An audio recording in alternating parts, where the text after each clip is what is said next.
And welcome to the fifth morning of heats of this Aquatics GB 2026 Swimming Championships, coming to you live from the London Aquatics Centre in Stratford in East London. Possibly, arguably, the best swimming facility in the world, Dan.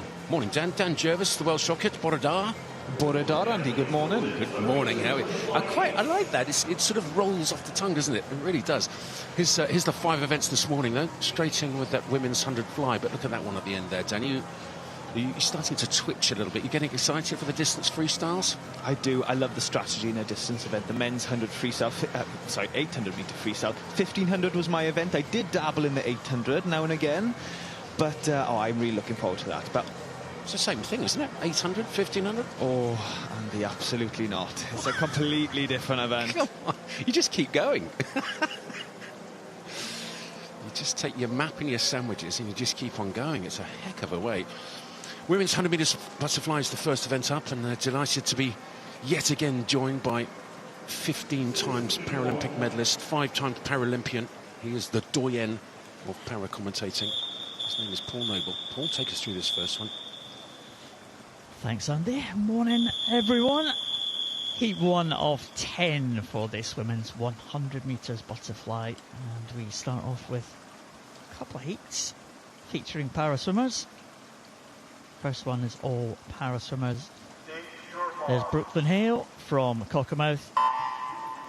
Brock Whiston goes in at lane number 4, in the middle of the 3 swimmers, and Megan Willis in lane number 5. All these swimmers in the S9 classification, and pretty well matched, you would think. Brock Whiston is the one who's had the best record internationally. She's won 4 times a World Championship gold medal. They're all kind of arm impairments, these swimmers, and swimmer who's leading them through, well, you know her, Dan, Megan Willis, another Welsh swimmer. I do. She was a teammate of mine at the 2022 Commonwealth Games in Birmingham. She's a very experienced athlete, even though she's only 19 years of age. Yeah, Megan's been around kind of in the junior ranks. She does a good job keeping that body flat. I mean, she only has the one arm, or 1.5 arms really, but she's a really good job keeping that body positioned flat in the water. Paul, does Brock Whiston have to breathe forwards there right in the centre? Because it feels to me like it would be easier to go slightly sideways. Does she have to go forwards? Oh, well, that's a technique that she's perfected over the years. I mean, she can. She is allowed to go slightly off centre. She has to keep the shoulders flat as possible. And that is the difficulty with Brock. If you breathe to the side, your shoulders can drop, and then you're in danger of being disqualification. So that is the technique that Brock has chosen to employ. She's just moved up to the S9 class. She was an S8 swimmer. Real success that she's had. Kind of burst onto the scene, Brock Whiston, at the World Championships right here in London in 2019, where she won 3 golds, and she's been in and out of the GB team.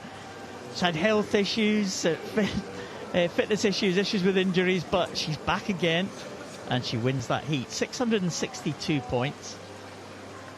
And of course, it's all about the points for these para swimmers. Top 8 points will make their way to the final, so the points are calculated 1,000 points based on the best swim in the last 2 years for the particular classification. So if you get that best time, you earn yourself 1,000 points. 662 for Brock, that is the target. We have another 7 para swimmers in this one.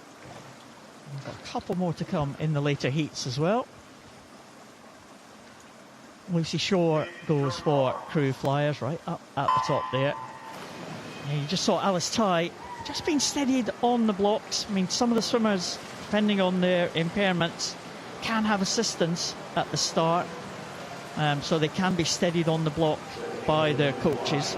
Coach is not allowed to add propulsion, of course. You can't push your swimmer off the block and get them to about 10 metres.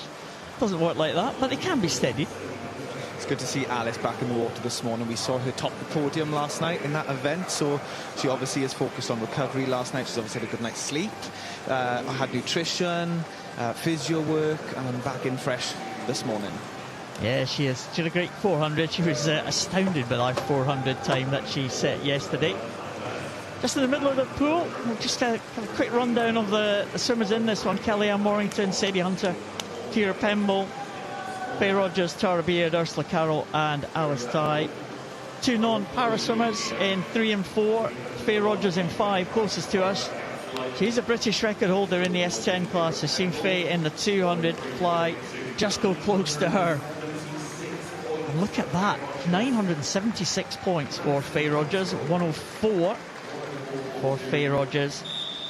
That's not too far outside her own British record, just half a second outside. It was a non-para swimmer into the wall first, Kira Pemble, Edinburgh University, followed by Faye Rogers, the 2 Edinburgh Uni swimmers, getting in 1 and 2, and Sadie Hunter in 3rd position. That result was confirmed. A couple of big point scores there. Alice Ty as well. You say Faye Rogers was close to her world record. She was 0.01 off her world record in that 200 flight. Yeah, she's a fantastic butterfly swimmer. Butterfly is the event that she has perfected over the years. Faye Rogers, World Championships silver medalist, Paralympic champion in this 100 metres butterfly. So a couple more para swimmers to come, but they are in the later heats. I think heat 6 will see the last 2 para swimmers taking the start. Yes, and they're not any old para swimmers. I don't think that exists in Great Britain, doesn't it? Everybody seems to be an Olympic medalist, finalist. Very, very high quality for swimming. And Poppy Maskell and Olivia Newman-Baronius going in heat 6. This is heat 3, women's 100 metres butterfly. 8 of these 10 swimmers are juniors. There was a junior European Championships this summer in Munich. And the consideration time for that European junior team is 60.2, 1 minute 0.20. That's pretty quick. But this is heat 3, and the fastest seed in lane 4 is Audrey Owl. We do encourage international swimmers to come to this championships. It is a Aquatics GB Championships, so we do encourage them to come, but they can swim the heats, but we don't allow them to swim in the finals in the evening session. We want to have as many places as we possibly can for the British swimmers, and it's working really well so far. It is. Carrie Sullivan from Manchester, City of Manchester Aquatics takes the lead in that first 50 at 29.36. Well, she looks good here, breathing every 2 strokes, keeping her body as flat as she can, using her energy to go forward rather than up and down to breathe. And this is good from that white hat with the red and blue emblem on it of the City of Birmingham right in the centre. Also coming back well in 6 was Nightingale Ellis And she's going, who's going to get the touch? I think it is. Indeed it is. So it's Ilana Nightingale-Ellis of Royal Tunbridge Wells. Monson wins heat 3 of the women's 100 fly. 63.40. A new season's best for her. Second right at the bottom. Right closest to us was Kerry Sullivan, the 16-year-old, and third Henrietta Chick of Winsford Swimming Club. Yeah, that was close right up until the finish. I thought Audrey Lau was going to win that, but I think she might have misjudged that last length there. Nightingale-Ellis takes the win there in 1:03.40. Kerry Sullivan in second, and Henrietta Chick in third. We were saying then, Andy, about the importance of swimming at the European Juniors this year in Munich. The European Juniors is fantastic for athletes because it does give them the first opportunity to race international swimmers internationally, and the crowds are big there as well, so it's good for the future. It really is, and some of the swimming is properly outstanding. I think of somebody like Philip Nabaki going and winning European Junior titles on his breaststroke. He went on to win the World Junior Championships on the 100 and the 200 breaststroke. His 200 time would have won the World Championships. Amazing. This is heat 4 of 10 heats of the women's 100 fly.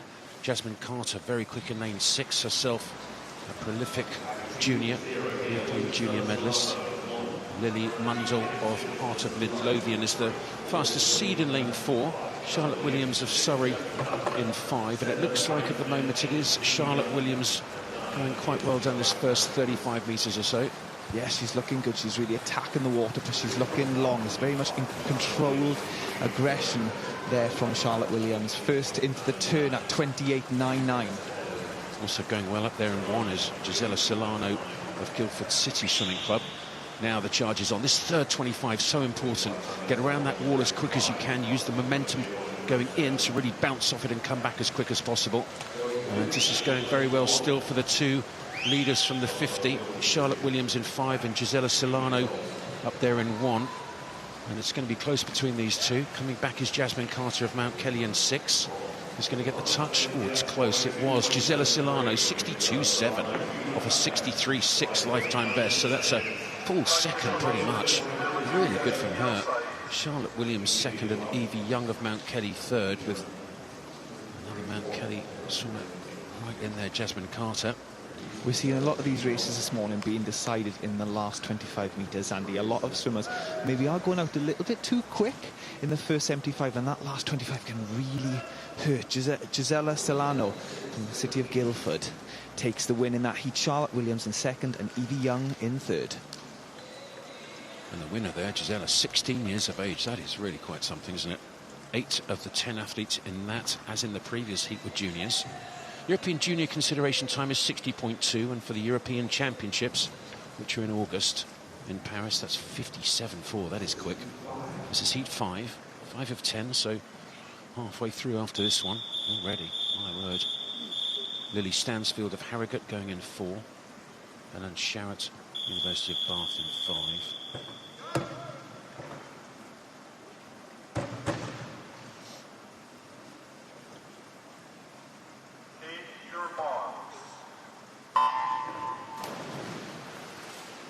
A little bit of a twitch on the starting blocks there, but hopefully all okay. Oh, and she went very close to the 15 metres mark as well, but I think she'll be okay in lane 5 there. If she was, she used every single centimetre of the 15 metres underwater that she's allowed. Yes, all 4 strokes, the only stroke that you can go under the 15-metre mark on the dive is breaststroke. Fly, you cannot let your head pass that 15-metre mark underwater. Yes, indeed, but use as much as you can if you're good at the underwater phases, and certainly when you go and swim short course meters, it really does help. I think that's really why a lot of the swimmers do go and do that short course season, really hone their skills on the technical stuff, the starts and the turns, and then come back and use it on the long course stuff. Yes, a good example is Michael Phelps in the 200 butterfly final in the London Olympics. If you watch his final turn, he goes the full 15 metres underwater. Well, here in 3 and 5, it's Olivia Greenall in 3 and Helena Charrett in 5. Looks like Greenall's got it. Yes, she has. Very good swim from her, 62.3. So entry time 63.2. 0.9 of a second inside of her entry time for Olivia Greenall of City of Norwich. Second was Helen Sharratt, and third Charlotte Johnson of Swansea. We've seen Charlotte in the pool a few times this week. Busy week for a lot of these swimmers, and fly is not the easiest event, so... But Olivia Greenall taking the win there in 1:02.36. Helen Sharratt in second, and Charlotte Johnson from Swansea University in third. You were a 100-fly swimmer, Andy, weren't you? 1988 Olympic bronze medalist. He doesn't like to shout about it himself, but I like to tell everyone because I think it's a fantastic thing to say. Thank you, Dan. I quite like shouting about the medal. It's just not the year. It was the first Olympics in 1876 in the sea off the coast of Athens. It wasn't. It was in Seoul, Korea. It was brilliant. This is heat 6 of the women's 100 metres butterfly, and Poppy Maskell goes in 5, and Olivia Newman-Baronius in 7. 2 S14 para-athletes. And Paul joins us again. Paul? Yeah, 2 of the intellectually impaired athletes in the S14 classification, and gold and silver medalists in the World Championships last year. Poppy Maskell, world record holder. That time, Poppy Maskell, 1:02.58. She's been kind of had an up and down week, Poppy Maskell. Good 100 free, but not so good in the longer distance events. But Olivia Newman-Baronius had a fantastic 200 free, so we'll see what she can do from lane number 7. Well, she's going well at the moment. Also going well in 6. It is Chloe Harris of Edinburgh University. Also going up right up there in lane number 1, Kiana Coetzee of Warren de Bath's club. And she really has worked that third 25 very well indeed. And she looks like she's just heading the field. That red hat up there in lane 1. 10 lanes used in the heats. So lane 0 right at the very top. It looks like coming back in 6 pretty well is Chloe Harris of Edinburgh. Who's going to get the touch? Oh, I tell you what, didn't quite spot the finish. And Kiana Coetzee certainly did. 62.21 from her. So that's faster than her entry time by about 0.7. Coetzee wins it from Klein, second of Stirling, third Edinburgh University's Chloe Harris. The finish is so vital on butterfly because you want to finish on a fully extended stroke.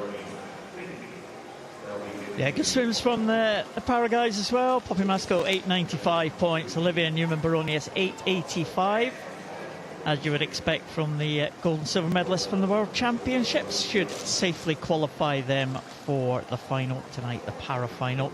But just outside the world record pace for Poppy Maskell, which you might expect at this time of the season. But 895 and 885, pretty good point scores. Paul, just quickly, fully integrated this meet, so the para-athletes, it's all done on entry time. They don't worry at all about whether you're a para-athlete or not. Is that welcome, that change? Do you want to swim just against para-athletes in the heats, or are you pretty happy to go against any old Joe? No, I think most of the para-athletes are quite pleased to be integrated into this championships. I mean, they've seen these swimmers, they train with these swimmers day in and day out, so why not come to the same championships? And again, sometimes it doesn't work all the time. And Faye Rogers was saying she was up against some of the youngsters, and she was getting a little bit of wash from the lane next to her, you know, and she's used to being out in front in these events. So she was like, yeah, I'll be glad to be in the para final when I'm in the middle out on my own. Yes, I mean, certainly have the para-athletes is almost essential, I would say, but it's just, I was just wondering whether they would prefer to swim in their own category, in their own class, in their own para competition, or whether they'd be happy to go and swim against I think they love it. They love it being part of these championships, Andy. Yeah, it's fantastic. Everybody really enjoys being here, especially in London, this iconic venue. That is brilliant, isn't it? Really quite brilliant. Well, this is heat 7. It's the last of the cycle-seeded heats in this women's 100 metres butterfly. Lucia Lesti of Repton going in lane number 4, but swimming really well in 6. It's Evie Whitney of Tilehurst. Whitney in that blue hat going very well down this last 50. And what's she going to do? Lifetime best of 62.3. Wow, 61.2. 1.2 second lifetime best for Evie Whitney of Tilehurst. That is pretty special. There you go. Well done. Look at that. Give us a smile. Go on, you know you can. That's a great swim, Dan. Yeah, it was a great swim. She really moved on the field in that second 50, taking the lead into the finish. 101.24 from Eve Whitney. Fantastic time there. Personal best there. About a second personal best there. First thing in the morning, that's what you want to see. And this is the result of the women's 100-metre butterfly. In third place, Lucia Lesto from Repton. In second, Amelia Fenner. And in third, taking the win, Eve Whitney from Tilehurst. 101.24. That was the way to do it, wasn't it? Loved the attack. Very good indeed. Well, the last three heats, the cycle-seeded heats coming now, and I talk about that quite a lot, but the seeding of the heats gets progressively faster from the first heat, the second, the third, the fourth, all the way through, and then the last three heats on 50s, 100s and 200s, the last three heats, they evenly spread the fastest 30 athletes. So the third fastest swimmer coming into these championships is Lucy Grieve in the third last heat. She's in lane 4 in this heat. And then the second fastest will be in lane 4 in the next heat, heat 9, and the fastest seed coming into this women's 100 metres butterfly, Kiana McInnes, gold medalist on that 200 fly. She's in the final heat in lane 4. Then they go lanes 5, fill those up, and then 3, etc.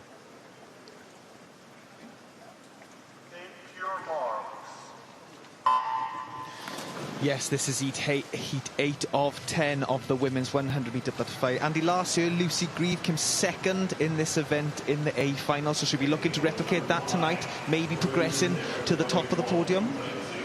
Yes, indeed. She was in the B final of the 200 fly, and I know that she would like to step up and really make sure that she makes the A final of this, the 100. Went 2:11.7 in that B final to win it. Looked good in the B final. Didn't quite look quite so good in the heats, but much better in that final session. And this is good from Lucy Grieve. Next to her is Betsy Wizard. She was 5th in the 200 metres A final. So these two pushing it now and pushing it well, making sure that they get a decent lane and an excellent chance of making that A final. Grieve, one lane up of those two leaders. Closer to us is Betsy Wizard from Northampton. So Stirling against Northampton. Who's going to get the touch? Oh, it is Betsy Wizard, I think. No, Grieve got it by 2/100 as well. I'd love to see that finish again, because it looked like Betsy Wizard's arms went in first. Good job you've got good cameras in this pool, isn't it, Andy? Yes. Either that or I need to go to a certain eyewear company, get them checked. Well, it's good. 59.0, 59.05, 59.07. Lucy Grieve takes the win in the first of the cycle-seeded heats. Third last heat. Betsy Wizard second. Sky Carter third. 60.9. There we go down. There's confirmation of the result. Sky Carter taking third place there in 1:09.5. But breaking the minute barrier. Betsy Wizard from Northampton in 59.07. But just 2/100s in front. Lucy Grieve taking the win there. A personal best of 58.09. She was a little bit off that this morning, but I think that was intentional. She doesn't want to use all her energy this morning. Her aim this morning was just to get one of those middle lanes. And here's the second last heat. It's heat 9. Kira Schlossen of Edinburgh, bronze medalist on the 200 metres butterfly, and right next to her, Emily Richards, silver medalist on the 2 fly. So bronze and silver in 4 and 5 from the 200 earlier this week. And Emily Richards from a really good 2 fly. I think I'm right in saying that she did the qualification standard on that women's 200 fly, Emily Richards. I think so. Just check for you, but I think that's correct. So Kira Schlossen in lane 4, one of the 2 Schlossen sisters, and well, fascinating to me. One is going to try and represent Scotland at the Commonwealth Games, and the other sister is going to try and represent England at the Commonwealth Games. Sibling rivalry. There you go. That's going to be very interesting. Well, she's good to the 50s, certainly. 5th last year in this 100 metres butterfly was Kira Schlossen, right in the centre there in that black hat. And she looks very good, the Edinburgh University student. Very good. Breathing every 2. That's what you want to be doing on a 100 fly. You don't want to be breathing every stroke, because the more you breathe, the more drag you create. But also, you do need oxygen. Well, she looks very good at the moment, doesn't she? She really does. She's driving. Going with her to an extent is Emily Richards, but this is good from Schlossen. PB 58.0, 58.19. Well, it's right on a lifetime best in the heats. 59.5 from Richards. Didn't need to do too much, but that's a very good swim. And the two medalists, bronze and silver, from the 200 fly have just gone first and second in that second last heat of the women's 100 fly. Just 15/100ths off what won last year. Last year, Kiana McGuinness did take the gold medal in 58.03. I think that is going to be a lot quicker tonight. Well, the British record is actually 14 years old. 14 years of age. There you go. Kira Schlossen wins it. Second was Richards. Third was Stott. 58.19, the fastest we've seen so far, and that's good from Schlossen. Very good in the heats. I was just saying that British record down. 57.25 by Ellen Gandy, done in this pool in London 2012. In this competition, trials for Olympic Games. There we go. So here we go, the final heat of the women's 100 fly. Kiana McInnes is the defending champion. She's going in lane 4, and the Scottish contingent here really very strong indeed. The women's butterfly, it's starting to progress again. There's been a little bit of a lull for a while, but it's certainly starting to move on again now. It'd be great to see these women starting to push that British record. I wouldn't be too surprised if we see it rattled in the final this evening, that British record. One of quite a few swimmers who can do it, certainly Schlossen from that previous heat. Kiana McInnes definitely can in lane 4, the defending champion in this final heat of the women's 100 fly. She won the 2 fly here and looked very good indeed. And then Eva Acaro in lane 5 won gold on the 50 fly, gold on the 100 free. And I'm not sure she knows what she can do on this 100 fly. Certainly I don't know what she can do, but it's fascinating. It is, and Kiana McGuinness is taking this first 50 out strong in 27.03. She did win gold in the 200 butterfly earlier on this week, so she's got the stamina, but has she got the speed? Well, she looks like she does. I mean, it was a very good turn, very quick around the wall, which was great to see, and then really planted those feet, drove off, great underwater, and she's swimming away here. This is very good from the defending champion, Kiana McInnes. Lifetime best of 57.6, and she's got some clear water between her and Eva Acaro, who won the gold on the 50 fly, and British record's 57.25, 57.9. Very good indeed. Well, that's the only 57 we've seen from the heats this morning, and that's good, very good. The lifetime best is 57.6, and both the winners of the last 2 heats pushed their heat. Schlossen in the previous one, and McInnes in this, and that is excellent swimming in the heats. It is, you know, as we said earlier, she doesn't want to be going 100% this morning, but all she wants to do, her aim, she's looking happy, her aim is just to get that central lane in the A final tonight.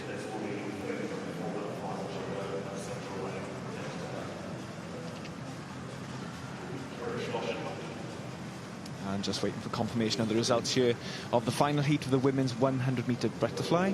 Lucy Fox taking 3rd position there in 1 minute 0.17.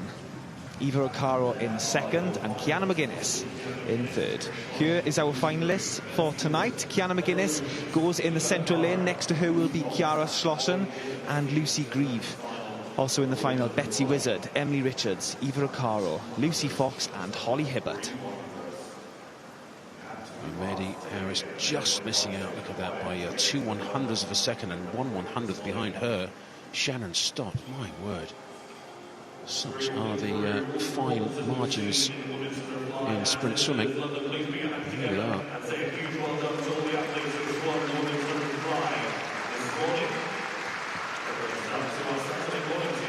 Very good. Well, that's women's 100 fly. Going through all the entrants, there were 10 heats of that women's 100 fly, 90-odd competitors. Next race up is the men's 50 metres freestyle. And we've got a full heat of para-athletes in this first heat coming up. And we'll have Paul Noble take us through that first heat. But Paul, you were walking back to the hotel last night and met a couple of people who were big fans of yours. Big fans of mine. I think they were yours, Andy.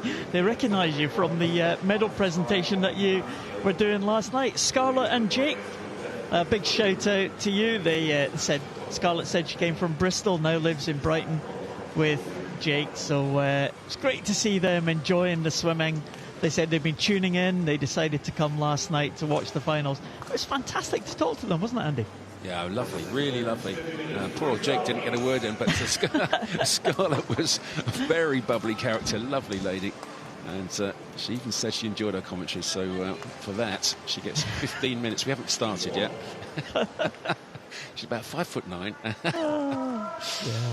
So here we go, Paul. This is the first heat, and it's stacked with, again, excellent para-athletes. Yeah, there. You saw the classifications there. Range of classifications, of course. It's all about the points to see who's going to make it into the final. Stephen Clegg and Matt Redfern, 2 GB swimmers. There's Matt Redfern. He's a British record holder. Take your marks. In this one, 25.25. He's the S13 class. He comes alongside Stephen Clegg, who's in the S12 classification. So both with visual impairments, but Stephen Clegg has the higher level of visual impairment, and he's going ahead of Matt Redfern. Those two could come alongside each other in the Commonwealth Games as well. This is a Commonwealth Games event for the visually impaired swimmers, so Stephen and Matt could be in Glasgow going head to head. 25.63 for Stephen Clegg. He gets in ahead of Matt Redfern, 25.84. So decent times there. And let's look Bruce D right at the top. 31.83 from Bruce D, and that is well inside the British record, which has stood since 2008. What a fantastic swim again from Bruce D. He is one of the stars here. Paul, I feel like every time he's hit the water this week, he's had a British record. Well, look at him. He's celebrating already. Fabulous character as well. He was in the commentary box the other day and we couldn't shut him up. Got a really deep voice. It really shocked me. I thought, whoa. Good morning. Matt Redfern gets the highest number of points there. Stephen and Bruce separated by just 2 points. And another British record for Bruce D. And that one, well, what's that? 2008. Do your sums. 18 years? Wow. What age is Bruce? When was he born? He was only born in 2006. He'd be like 1.5 or something. But fantastic stuff there from Bruce D. Another British record. And good swims again from the para guys. Some high points in that first heat. This is heat 2 of the men's 50 metres freestyle. Heat 2 of 11 heats of this 50 free. On a Frio of Mount Kelly is the fastest seed in lane 4, and they're having a good meet. Also going really well down this first 30 is Samuel Smith up there of City of Sheffield in the red hat, all in a line. Maybe at the moment in lane 6, Oliver Gillet of Swansea. Gillet, whichever, very quick, he's won it, whatever his name is. Swansea, do you know how to pronounce his name? Oliver Gillet? No. Okay. Me neither. Well, he's quick, that's for certain. Oliver, we're going to call him Oliver. He was in lane 6, he went 23.44. It's a new lifetime best by 0.3 of a second. Second was Thomas Sumner of Sheffield, and a tie for third. In lanes 2 and 7, Anthony Whittle and Henry Gray. But Oliver, good job. Yeah, Oliver from Swansea University taking the win there, 23.44. Thomas Summer in second and Anthony Whittle in third. Joint third with Henry Gray.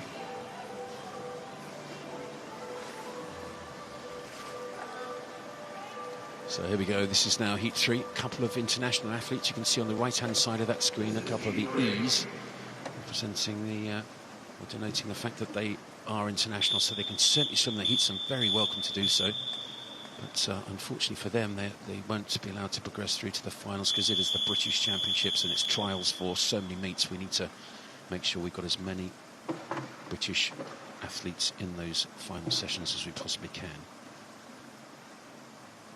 Take your marks. Ben Triton of University of Surrey is in lane 4, the fastest seed. Josh Parker in 5. Anthony Fogg of City of Manchester Aquatics in 6. Really good up there in 0 and 1 though. Laget of University of Surrey and Harry Robinson of Isle of Man. I wonder if we'll see him in the Commonwealth Games. This is a really good swim. So in 5 is Josh Parker. It's going to be close. Who gets the touch? Oh, I say, it was really tight.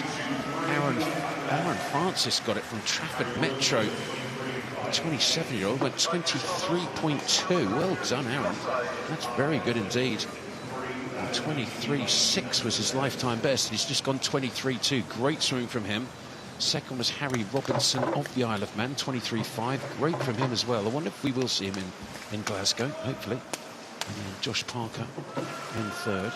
Yes, the 53 obviously is a splash and dash. It's over and done with before you blink. But the last 25 is all about maintaining that stroke rate, maintaining the strong pull of water right into that finish. Aaron Francis taking the win there in 23.23. Very strong. Ploughing into the wall. Just waiting for confirmation of results of heat 3 of 11. We're flying through these heats this morning, Andy. Yeah, we really are. There's only 5 events this morning.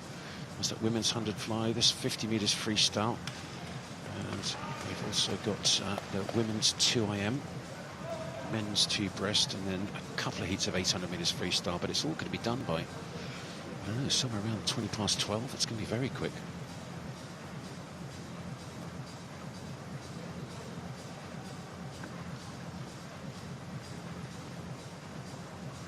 Love watching the 50s. You know, you're right, Dan. It is, well, it's called the splash and dash by some people, but the amount of thought and technical expertise that goes into a 50. I mean, you just cannot make any mistakes at all. And it's sad to see that that Ben Proud has decided no longer to compete. But you know, watching him, he never breathed. He had his stroke technique beautifully down. Spent so much time doing his technical stuff. It's amazing to watch. Ben was a fantastic athlete, and you know, as you said, Andy, in the 50 freestyle, there is no time for error. Aaron Francis taking the win there, 23.03. This is the result of the heat 3 of 11. Well, that was heat 3. Now we move on. Heat 4 of this men's 50 metres freestyle.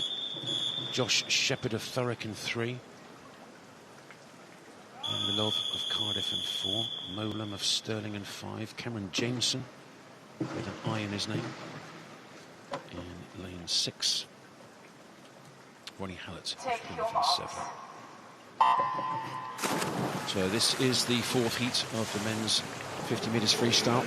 And really good start up there in lane 2. That's Chris Finch of University of Surrey.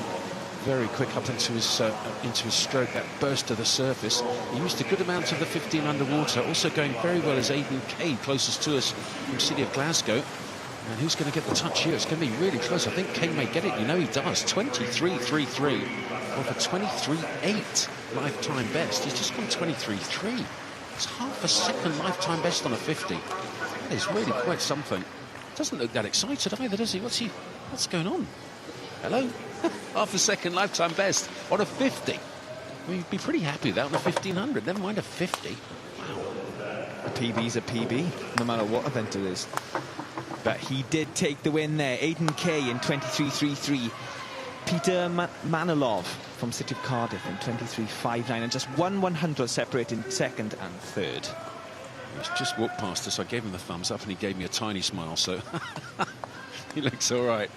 Here we go. Here's heat 5. Adam Ritchie from Warren de Bath's club goes in lane 4. Matt Kelly's Ben Davis is in 5.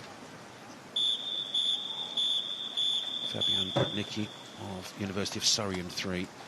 And we're starting to get to the sharp end now. We're still ranked in the 23.6s.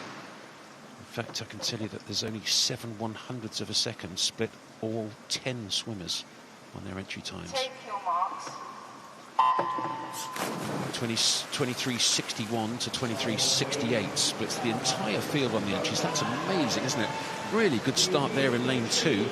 0 at the top, that's Liam Dawson. Lane 1 hasn't turned up, but lane 2, Magnus Morris certainly has. Morris swimming very well in the white hat up there of University of Stirling.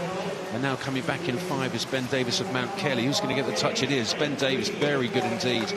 The Mount Kelly athlete, the 19-year-old, 23.34. Well, off an entry time of 23.6. That's really good sprinting. Yeah, this 50 isn't all about just spinning your arms around. It's all about the catch underwater. You can spin your head, you can spin your arms as much as you want, but if you haven't got catch under the water, you ain't going far, and you definitely ain't going fast. Well, that's true. You've got to get everything right on the 50. Ben Davis of Mount Kelly, he looked very good. He's an international athlete, so he won't be allowed to progress through to the finals this evening. Again, British Swimming done a really good job. I love having the international athletes here, and I'm sure they'll understand that we need as many lanes as we possibly can for British swimmers, given it's a trial for European Juniors, European Championships, and then, of course, each of the home nations in the Commonwealth Games mostly using it as their trial for that. Some have a slightly more open period of qualification. I think Wales has quite an open period of qualification for the Commonwealth Games. I think I'm right in saying the qualification window closes next week.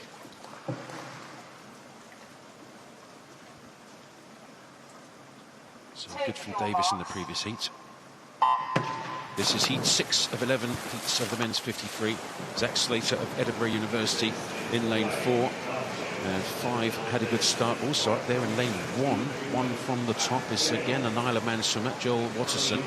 Watterson going well in 1. In 3, it's Elwyn Davis of University of Birmingham. And that's bright green suit. And who's got the touch? It is Watterson from, who got second? I think it was Christian Gale, right down the bottom here in lane 9. So 1 wins it, 9 second. Third was Elwyn Davis in lane 3. My goodness me, 1-9-3. You spotted that, didn't you? Yeah. You need 7 sets of eyes here to make sure that you can see this pool. I mean, it's a wonderful facility, but watching 10 lanes, it's so tough to spot them. Joel Watterson taking the gold there from the Isle of Man in 23.15. Christian Gale in second and Elwyn Davis in third. So many technical elements in these 50 frees, Andy. So about the dive entry, you know, about the maintaining the stroke rate through, and then really ploughing into that last 5 meters into the wall. So here we go, heat 7, and we have Alexander Smith of Woking is again the fastest seed in lane 4. Has a lifetime best of 22.7, so he has the fastest lifetime best. He doesn't actually. Thomas Carswell of Edinburgh in lane 7 has 22.4, so this could be very quick. 2 more heats before the cycle seeded heats as well. Gosh, if we see a 22.4, that'll be something. Logan van der Meulen up there in 1, son of the old British record holder, old British champion, women 50 metres freestyle, Alison Shepherd. Up the top there going very well is Reed Jones of Plymouth Leander up in 2, and really good in 7. It is Thomas Carswell with that lifetime best of 22.4, entered 23.4, so he's gone 22.6. It's good. It's very good. First under 23 seconds, and he smashed it. 24.100s underneath 23. And his entry time was 23.4, so that's a big season's best for Thomas Carswell, the 26-year-old.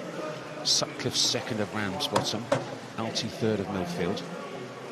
Yeah, great swim from Tom there, really working on that last 25. He's got a season's best, as you said, as 23.43, but just pipping into that now. A little bit off his personal best, 22.41, but a great morning swim there. Him taking the win in this heat 7 of 11. Tom Carswell in 22.76. Samuel Sutcliffe in second, and Ruben Alty from Millfield in third. Moving on to heat 8 of 11. Ethan Soppet-Moss from Loughborough University is in the central lane here. In the 22s already, Andy, before the cycle seeded heats. It's a good start from Aquatics GB. Well, it really is. And again, they're seeded so closely. 23.24 is the fastest seed, and 23.35 is the slowest in this heat 8. So 11/100 splitting the entire 10. Pretty much averaging 1/100th of a second splitting each athlete. Amazing. This is heat 8. There's one before those last 3 heats, and Ethan Soppet-Moss of Loughborough University in lane 4 going well. Probably best start is Luke Tunstall of Peterborough up there in 2. Started to come through well is Schwenk in 6. This is a really tight one, this one. Thank goodness for electronic timing. It is actually Evan Davis of City of Cardiff came through at the end there. Well, they weren't ranked on 22s at all, but there's 2 more of them. 22.8 wins it for Evan Davis of Cardiff. 22.9.4. James Schwenk of Bristol and South Gloucestershire. With Kolesnikov third, the 16-year-old from Portsmouth. Mikhailo Kolesnikov, that's a great swim for a 16-year-old. Well done. We've had a recent new world record in this event, Andy. Cameron McAvoy from Australia broke the world record. But just back in March, last month, in Shenzhen in China. Utterly phenomenal. 20.88. 20.88. It's worth watching. You can see it on the social media, on whatever it is, YouTube or whatever you choose to watch it on. It's really worth watching. It's incredible. Right, here we go. This is the first of the cycle seeded heats, and look who's in lane 4. Gold medalist on the 100 metres freestyle. Don't see him do the 50 very often. It's Matt Richards. And it's a pretty stacked heat, this. Cumberledge is very fast in 3. I think he's trying to represent Scotland at the Commonwealth Games. Cumberledge in 3. And 4, it's Richards. He'll be going to the European Championships on that 100 free and the 4x100 free relay, as will Gabe Shepherd on that relay, the junior, in 6. And Aaron Bissett won the junior final, the 100 freestyle, 48.8 he was. So 2 cracking juniors in 6 and 8. Richards in 4. He is the favourite. And what can Richards do here? Well, his lifetime best is 21.8, and you've got to go 21.8 to qualify for the European Championships in this 50. 21.83 is his best. 21.88 is the qualification standard. He's been comfortable to 25 to 30. He's now starting to move. Doesn't look like he's absolutely all out here as Matt Richards in the centre, but he's going to win certainly. 22.09 wins it. Gabe Shepherd, the junior, very good from him in 2nd after that 4th place on the 100 metres freestyle. It's really good from him. He's having a really good meet, 22.42, and 3rd Cumberledge, 22.5. The versatility of Matt Richards, honestly, as a swimmer. He's just in the 50 freestyle. He's got the 100 and the 200 on the last day. How do you train for both of them, 50 and 200? Well, I think what you do is you go to Manchester Performance Centre and train with Ryan Livingston. The guy's a fantastic coach. Really is. There's confirmation of the result of the first of the cycle seeded heats. As Matt Richards wins it from Gabe Shepherd and Cumberledge 3rd. Now Alexander Painter, he was in the final of the 100 freestyle. He was actually last in the final, but 1st at the 50. So it'll be very interesting to see how he goes here. Alexander Painter in lane 4. Jacob Whittle, bronze on the 100 metres freestyle, so he'll be going to Paris for the European Championships for that 4x100 free relay. He's quick. Dan Jones in 3, also very fast from Swansea, one of your old teammates, Dan.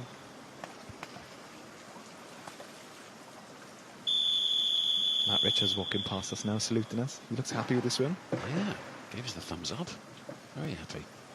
He's a jolly chap, isn't he?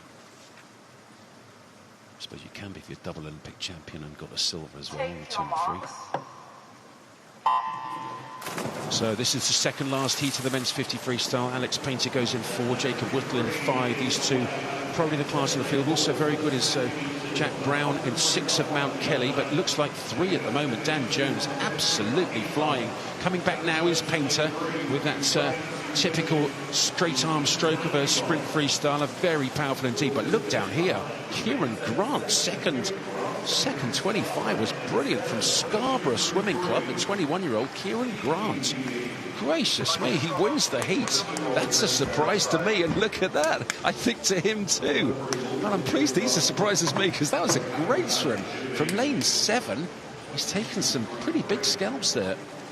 Look, I think we are seeing him quite shocked with that. You know, he was about a 0.6 of a second personal best. You don't often see that in a 50. You see PBs, of course, but they're usually 0.1 of a 50, 0.1 of a second, sorry, but Kieran should be super happy with that. In the result of the heat 10 of 11 in this men's 50 freestyle, Kieran Grant taking the win there in a new personal best, 22.33, 1/100th of a second behind Alex Painter, and then in 3rd, Daniel Jones from Swans University.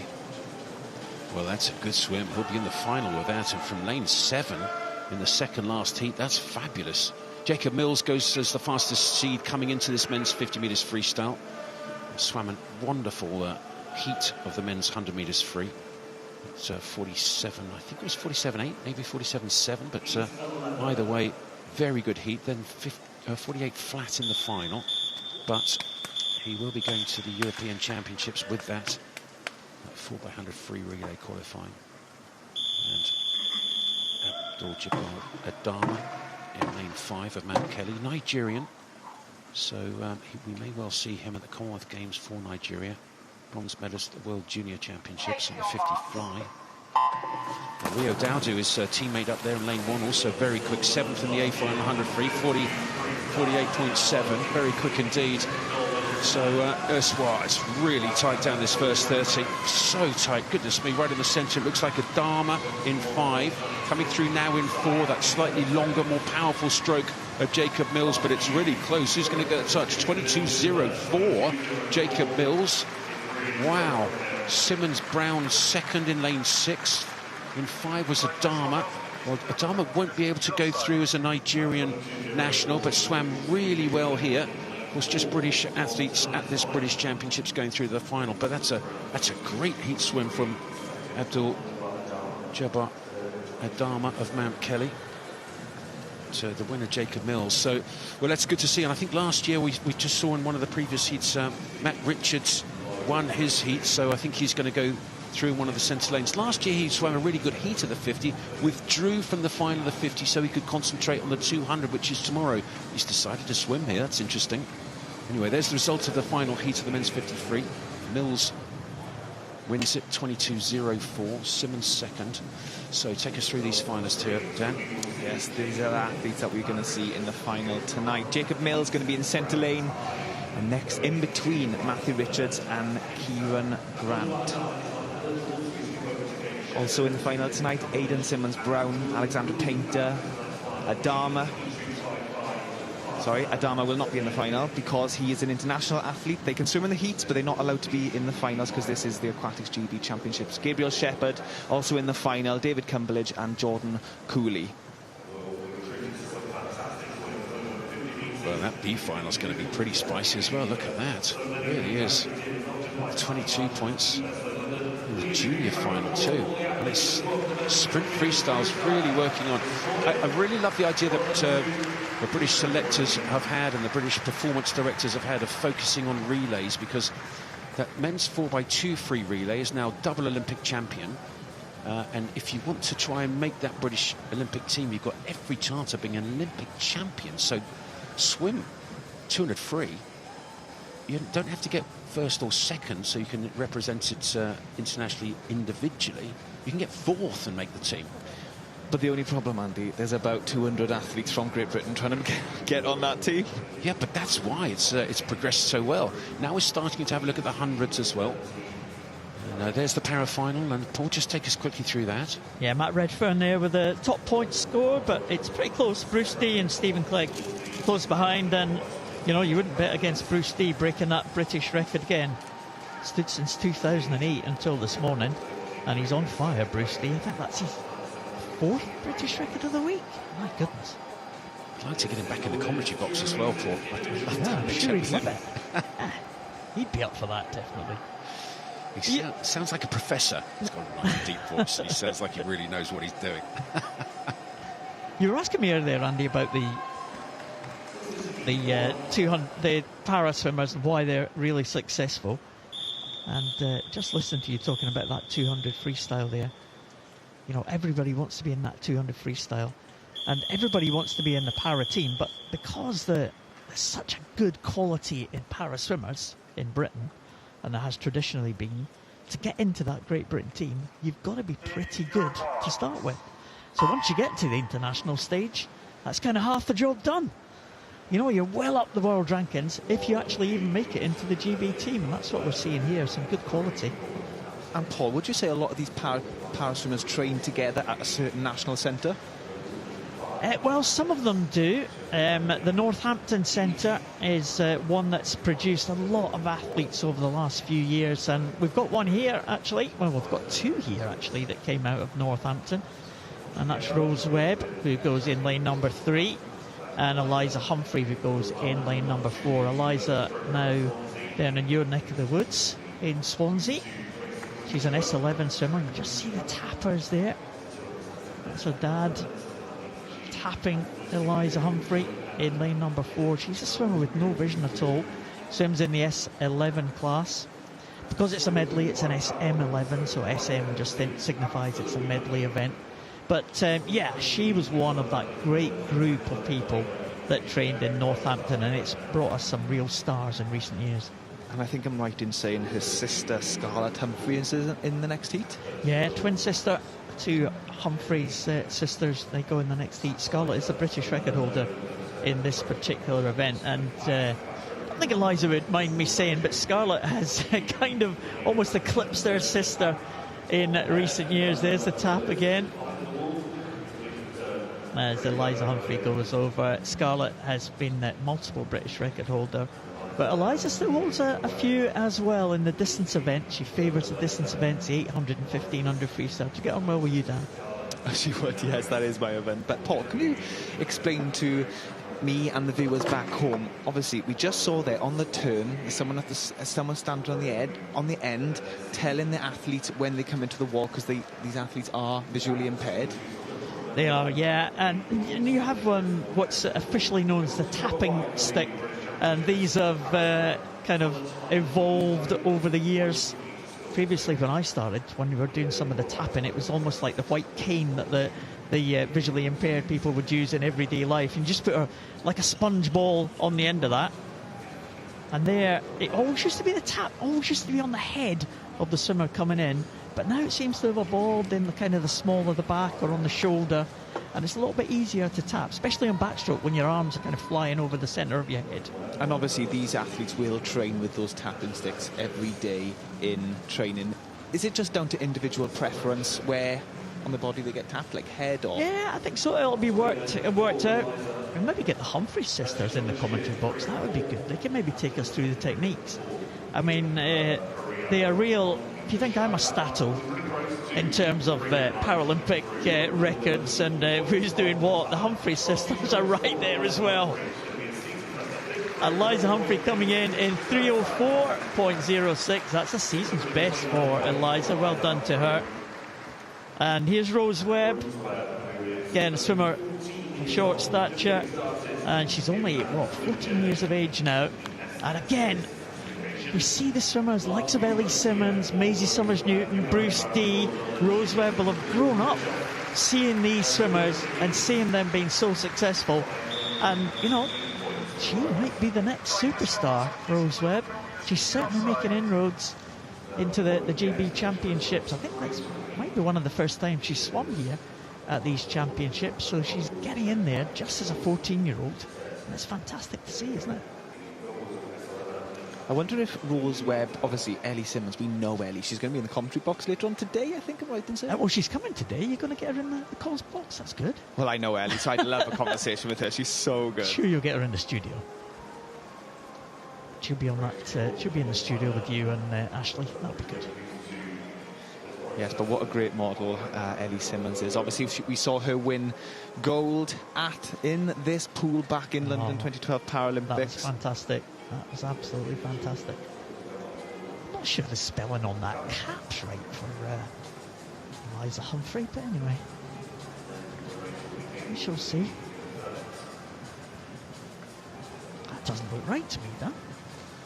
Anyway, I'm going to have a word with him about that. That's obviously it's an Aquatics GB cap. Eliza just waiting for the blacked out goggles to be checked before the result can be made official.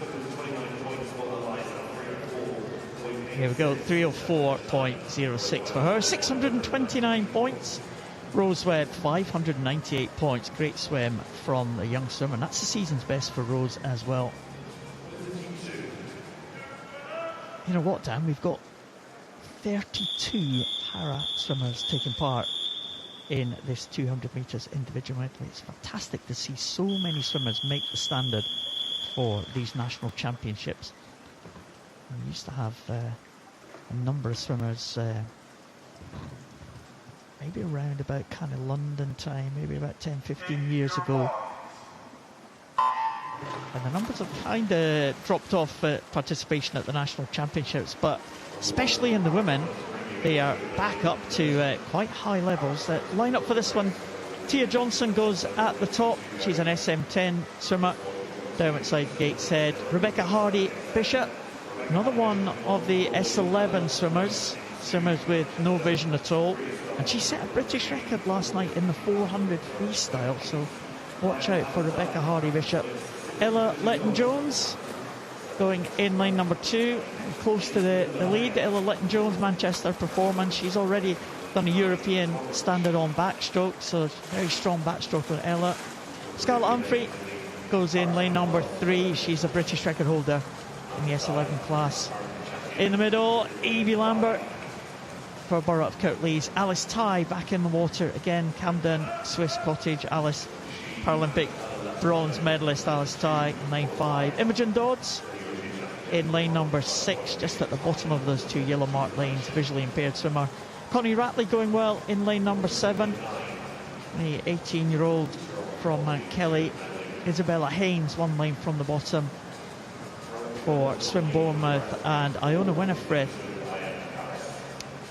down there in lane number 9. Iona Winifred is actually another swimmer with short stature. She's the British record holder, Dan, so she might be at the back of the field, but watch out for the time for Iona.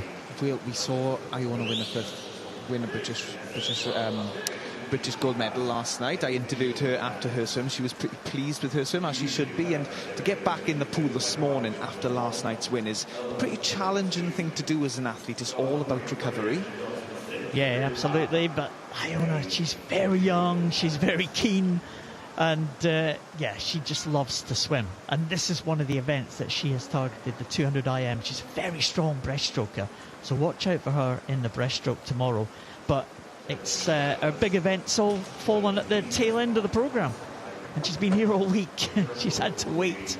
You know what that's like, don't you? The 1500 is always towards the end. It was always last but one day. A nightmare.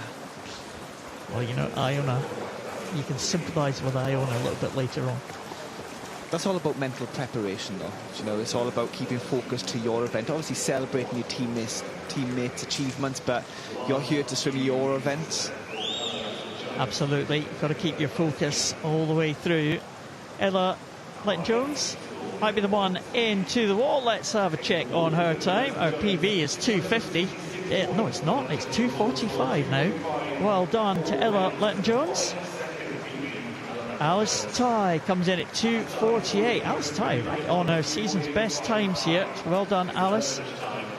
Let's have a check with Scarlett Humphrey, and she's just outside her own British record, 2:53 for her. And there's Iona Winifred. Finished really strongly there, Iona. Almost caught us by surprise. 3:02.52 for Iona right at the bottom. And that is not too far away from her record as well, just outside the qualification standard for the Europeans. So Iona should be back tonight. 859 points for Alice. She will lead the way.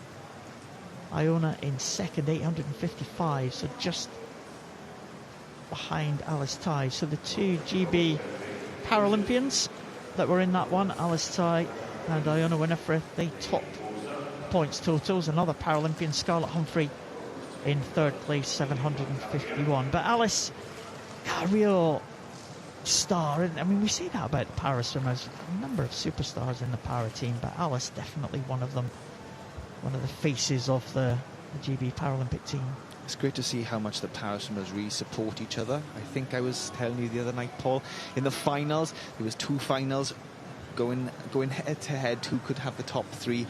And when the first final got out, the boys stood there and cheered on their competitors. That's true sportsmanship.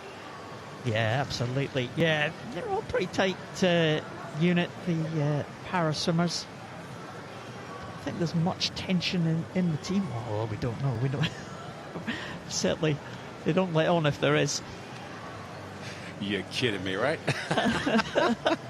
International athletes. No, I'm sure that. I mean, you're absolutely right. It does seem like it's a wonderful environment, set of course up by, I'm sure, by the coaches and officials, but they really do seem to support each other. There'll be rivals. There'll be rivalries, but yeah, they all get on fairly well. They're a good team.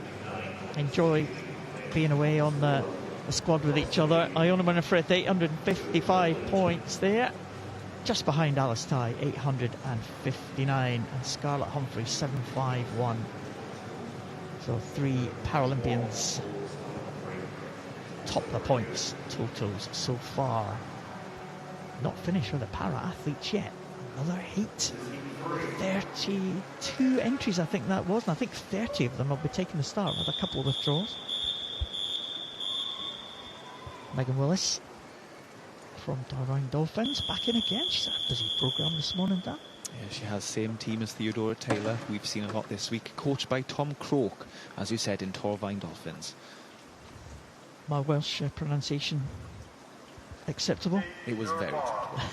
That's good. I've been working hard. Lucy Shaw, Crew Flyers, going in lane number 1. Tony Shaw in lane number 2, Paralympic medalist herself in Tokyo in the 400 free. Amber Haycock's had a couple of good swims, especially in that 100 free. She goes in 3, another one of Northampton swimmers. Grace Robinson, first of the SM14s we're going to see. She goes in lane number 4. Brock Whiston, we saw Brock earlier in the 100 fly. She's back in again. Swimming that one-arm butterfly there in lane number 5. Brooklyn Hale was also in the 100 fly, and she was just ahead of Brock Whiston.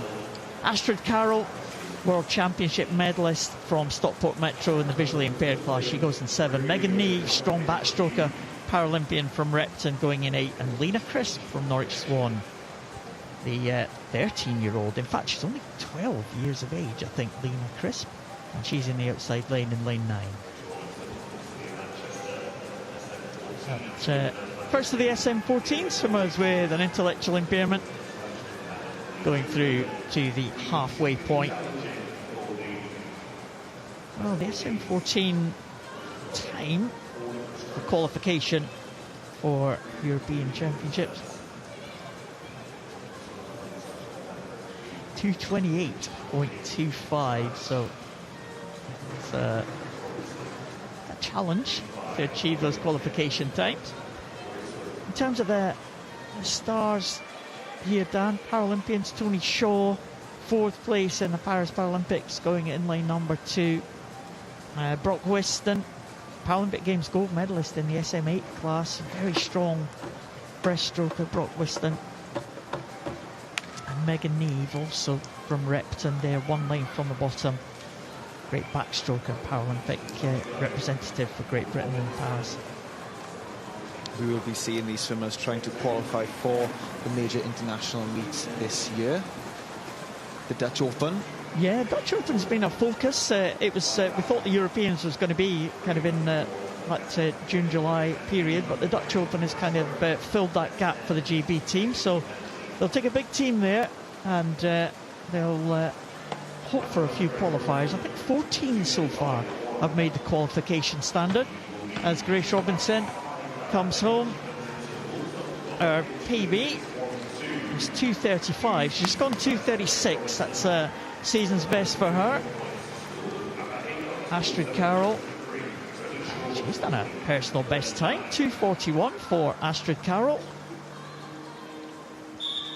That's a PB for her visually impaired swimmer. Went to Singapore, Astrid Carroll, last year. Won a couple of medals in her international debut. Fantastic international debut for Astrid Carroll. And she was born in Scotland, so she's chosen to represent Scotland in the Commonwealth Games. That team will be announced next week, I think. Tony Shaw it is, with the highest number of points. That's a decent time for Tony Shaw as well, 2:42.07. She was just picked for the medals in Paris in this 200 IM. A real cracking competitor, Tony Shaw. She made her debut for the Scottish team in the Gold Coast in 2018 at the Commonwealth Games. She went to Birmingham, and she's hoping to go to Glasgow for her 3rd Commonwealth Games. Real stalwart of the Scottish team, Tony Shaw. She'll be hoping to go a little bit faster to see if she can make that European qualifying time. More para swimmers in this one.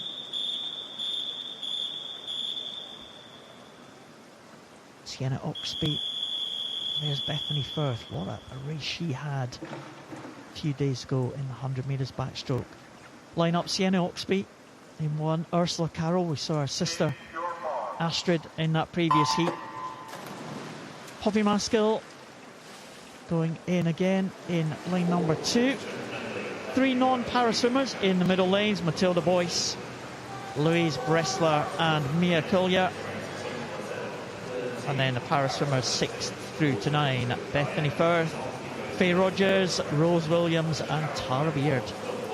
What a week Bethany Firth has already had. She won the bronze in the multi-classification 100 freestyle, bronze in the 200 freestyle, gold in the 100 backstroke. And I think I'm right when I say this, Paul. She gave birth 2 years ago. What a phenomenal athlete. Yeah, that's right. She had a daughter, Charlotte, just at about the time of the Paris Paralympic Games. So it's great to see her coming back into the water. Bethany Firth, I mean, she has a phenomenal record over the years. And Bethany Firth, well, she was... The 100 backstroke was absolutely amazing. I mean, she set the 100 backstroke record 10 years ago. She's never really been that close to it. But the other night, she was within 9/100ths of a second of that long-standing record on her comeback. Incredible. That is incredible. She's got a very busy summer ahead. Obviously, we talked about the Dutch nationals.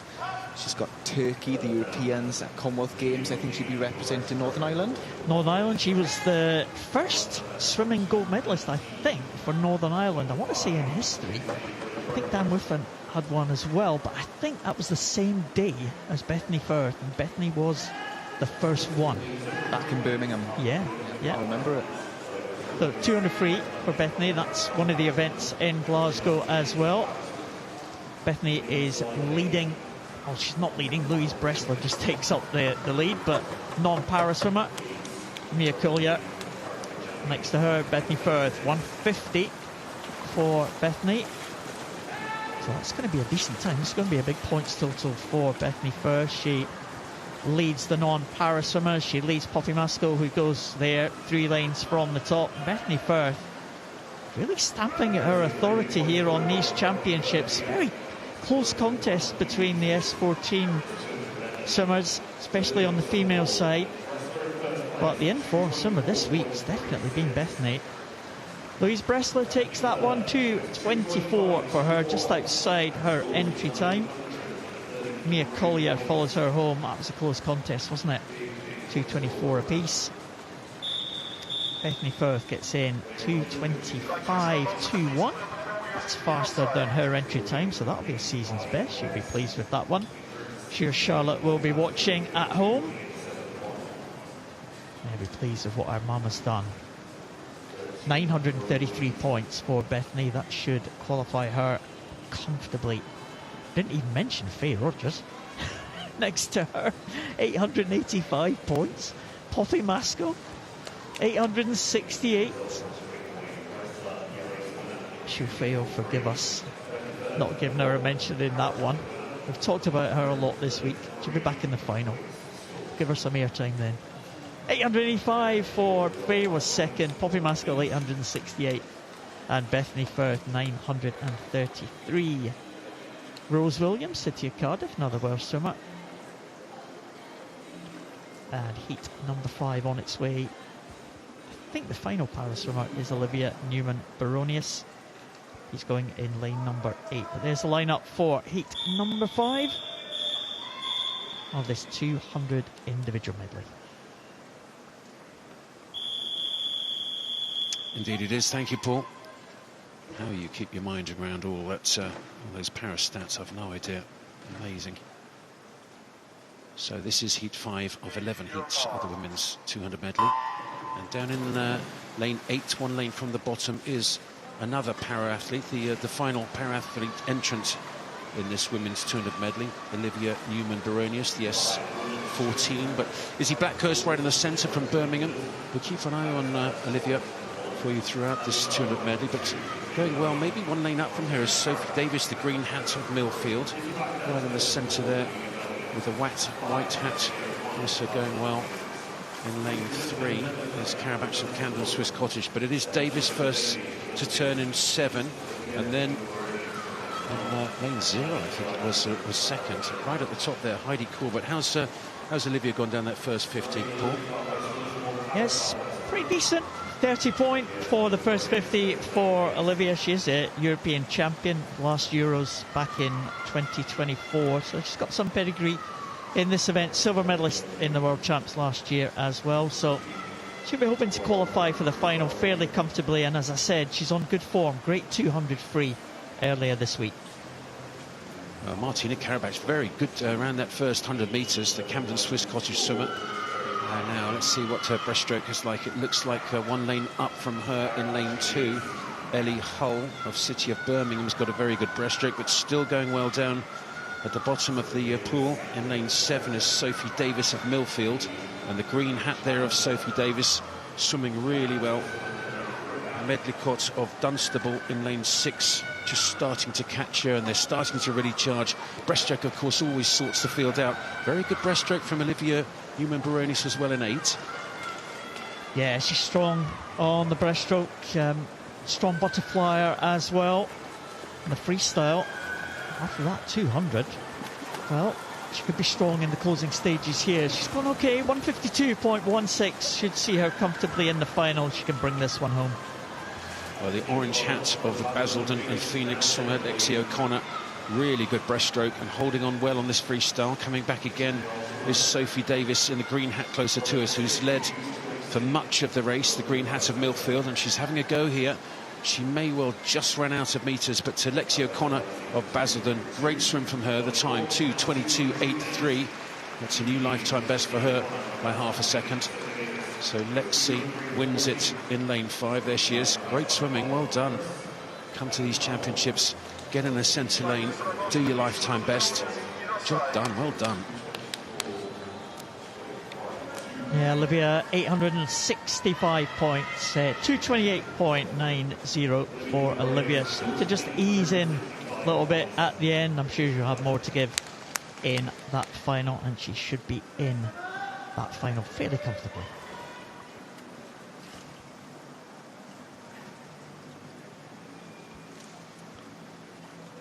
And just waiting for the summary of that Heat 5 for the women's 200 metres individual medley.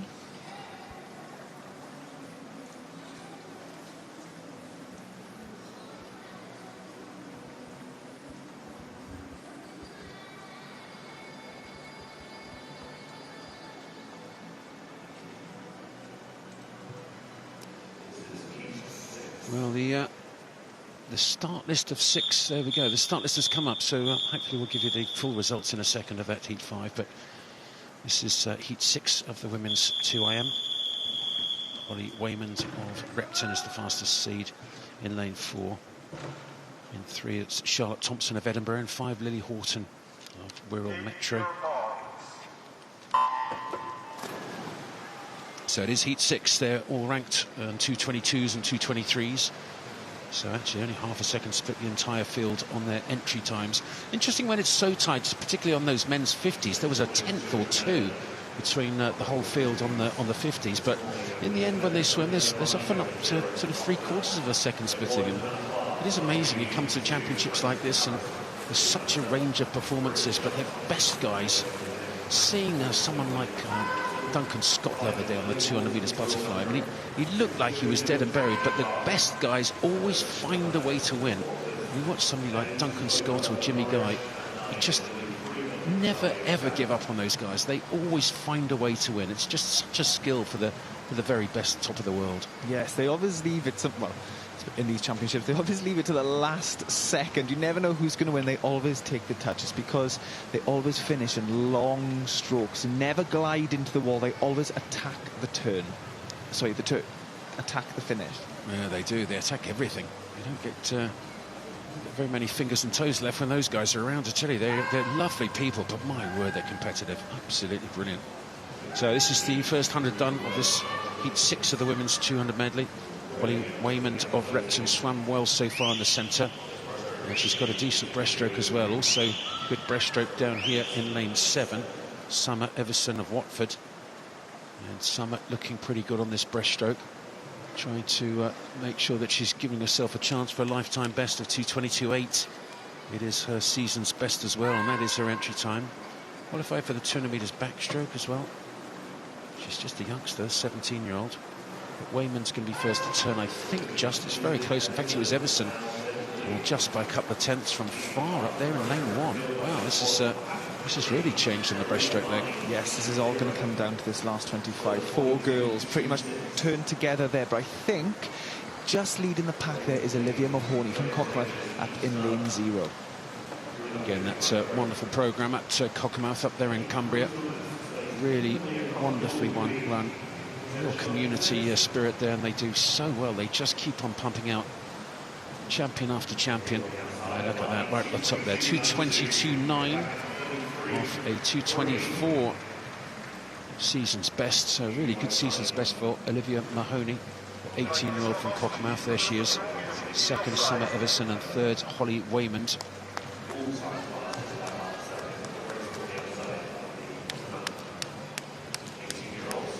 We really saw the field be decided there on the breaststroke, didn't we, Andy? Not mine and your specialist. We were fantastic fly-back freestylers, but breaststroke we did struggle a little bit. But tell you who didn't, Olivia Mahoney from Cockermouth in 2:22.92, followed by Summer Eveson, and Olivia Waymond. It's so interesting to see the tactics on these 200 medley. You've really got to push your strength stroke. Lily Mundell going into the middle lane in heat 7 of 11 from the heart of Midlothian. That's a lovely sounding club, isn't it? Certainly is. Football team, swim team. It's actually a city. Heart of Midlothian. It can't be, can it? Lothian, I guess. I guess is in it. I don't know. There we go. Show myself up on the geography. Somebody will message me in and tell me. Well, if it's anywhere near Glasgow, maybe I can visit it on the way to the Commonwealth Games. Can't wait to do some commentary on that. That's going to be great fun. Heart of Edinburgh, probably. There we go. So this is the 200 individual medley, heat 7, and Lily Mundell of Heart of Midlothian, which Dan is in Edinburgh. It's in lane 4. Not far away from where we're going to be heading this summer, Glasgow Commonwealth Games. Back there after 2014. Home games for the Scottish team, obviously, and what an amazing contingent they have going this summer. Well, they do. There's a lot of very busy selectors here at these championships in all sorts of different areas. Certainly looking for the European Junior consideration times here at these championships for that meet in Munich. The European Junior Championships. It's held every year, and it's just such an amazing meet. I've been lucky enough to commentate on that one as well for European Aquatics, and it's just a great fun meet. European under-23s is every 2 years, so there was one of those this year, and there'll be another one year after next. But British teams selected for the European Juniors, for the European Championships in Paris, which will be in August. And then each of the home nations here, there's qualification standards set for the English, the Scotch, the Welsh, the Northern Irish, and then, of course, the island nations as well. Jersey, Guernsey, Isle of Man. I don't think I've left any of the home nations out there, but there's so much to follow and so many different athletes trying to work out who they're going to be trying to represent at that Commonwealth Games, because it's such a fun meet, the Commonwealth Games. Absolutely love my time doing those. Lucky enough to do 2, one in Australia and then in Edinburgh. Winning in Edinburgh in front of that home crowd was quite special. Darcy Platt going into this final length in first position, 1:48.00. She's well ahead of the rest of the field. She's breathing to bilaterally, which means she's breathing to the left, one stroke, then breathing to the right, really preserving that energy going into this last 10 metres. Yeah, I think she's gone to every right side just down this last 25 as well. Head down though, really good. Oh, just glided in a tiny bit, but really good attack from Darcy Platt. Well, that's impressive. 2:22.5 was a lifetime best. She's just gone 2:20.9. And that's, yeah, there you go, well done. It's a long way down the other end of the pool to the scoreboard. to see what time she's done. It is, there you go. Let's try the left eye. It's a long old way, but once you see it, it's great. 2-second lifetime best. Well done. Yes, the scoreboards are quite far away. It's just shows the scale of this London Aquatics Stadium, I'd call it. Darcy Platts taking the win there in 2:29.5, but just 3 100ths behind Megan Titchman. And now moving on to Heat 8 of 11. Lane 4, Sophie Moore from the city of Cambridge, going in with a personal best of 2:26.9. Done this year, it's a season's best as well. That's where I learnt to swim, in Cambridge. Used to be a member of the Cambridge Granter Swimming Club.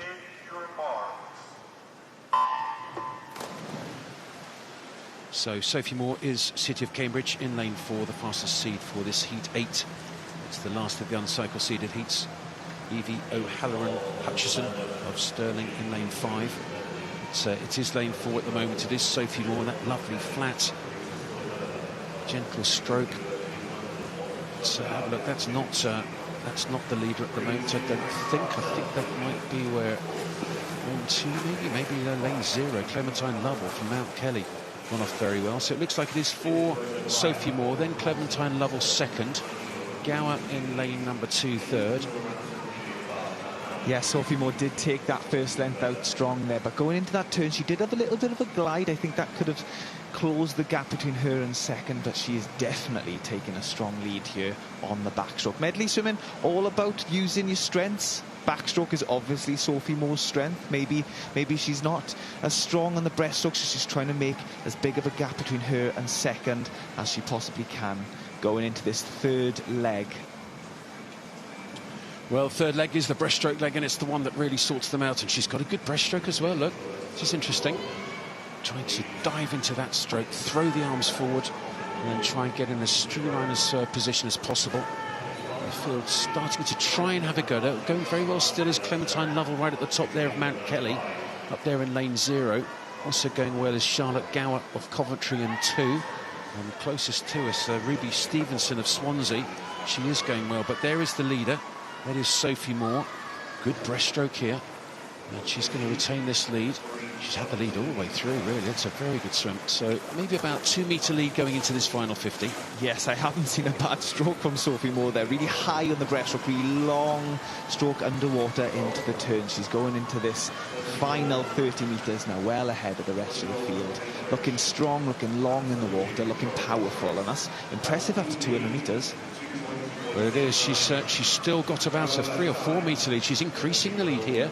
She's very good. Well, 2:20.6 is a lifetime best. She entered on a 2:21, so let's see how she's going to go here. 19, she's gone under 20, I think. I say, I thought she had 2:20.04.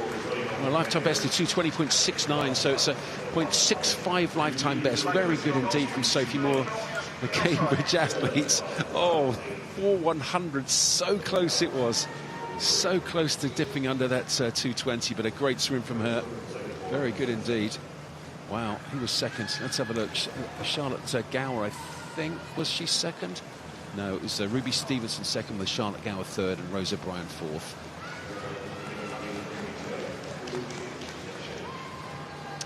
And the result of Heat 8 of 11, the women's 200-metre IM. Sophie Moore taking the win there, 2:20.04, just off beating that 2:20 mark. Ruby Stevenson in second and Charlotte Gower in third.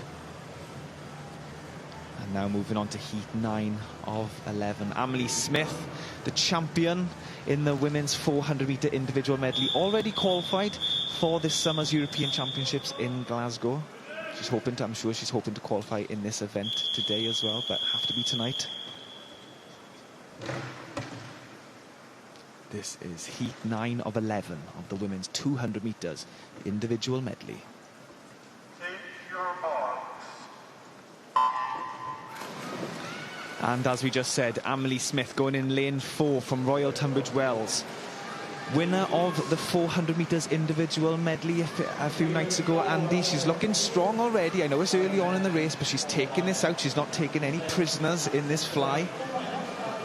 Well, she's certainly not, and the way she swam that 400 medley final here, it's something to behold. I was hoping that she'd go under the consideration time for the European Championships, but she won the race. She was underneath that qualification time for the Europeans, actually. So the rules say if you win the race or second and you're under the qualification time, then you go. So she'll be going to Paris this summer. Very impressive indeed. And she's been chased here by Candice Hall. This is interesting. It's impressive. A national age group gold medalist on the 200 medley for the 19-year-olds. So she's pretty quick. But from the 400 medley final, Dan, there's a gold medalist, Emily Smith, in 4. The bronze medalist up there in lane 2, that was Evie Mackey. And then Ines Guillemond Beetham was 4th in lane 3. So some pretty quick 400 medley swimmers here coming down to the 200. It is, you know, and obviously it is medley, but it is a completely different event. This is half the distance. You have to use a whole different ability. As far as in the 400 medley, you can rely on your aerobic systems. In the 200 medley, you kind of got to be a bit more of a sprinter. You've got to have a bit more of a fast twitch. Yeah, it's fascinating to see who does it and who are the best in the world. If you watch that Olympic final in Paris, my word, Leon Mochon was something special, isn't he? He really is an amazing athlete. Won the gold on the 200 fly, and then in the same session won gold on the 200 breaststroke.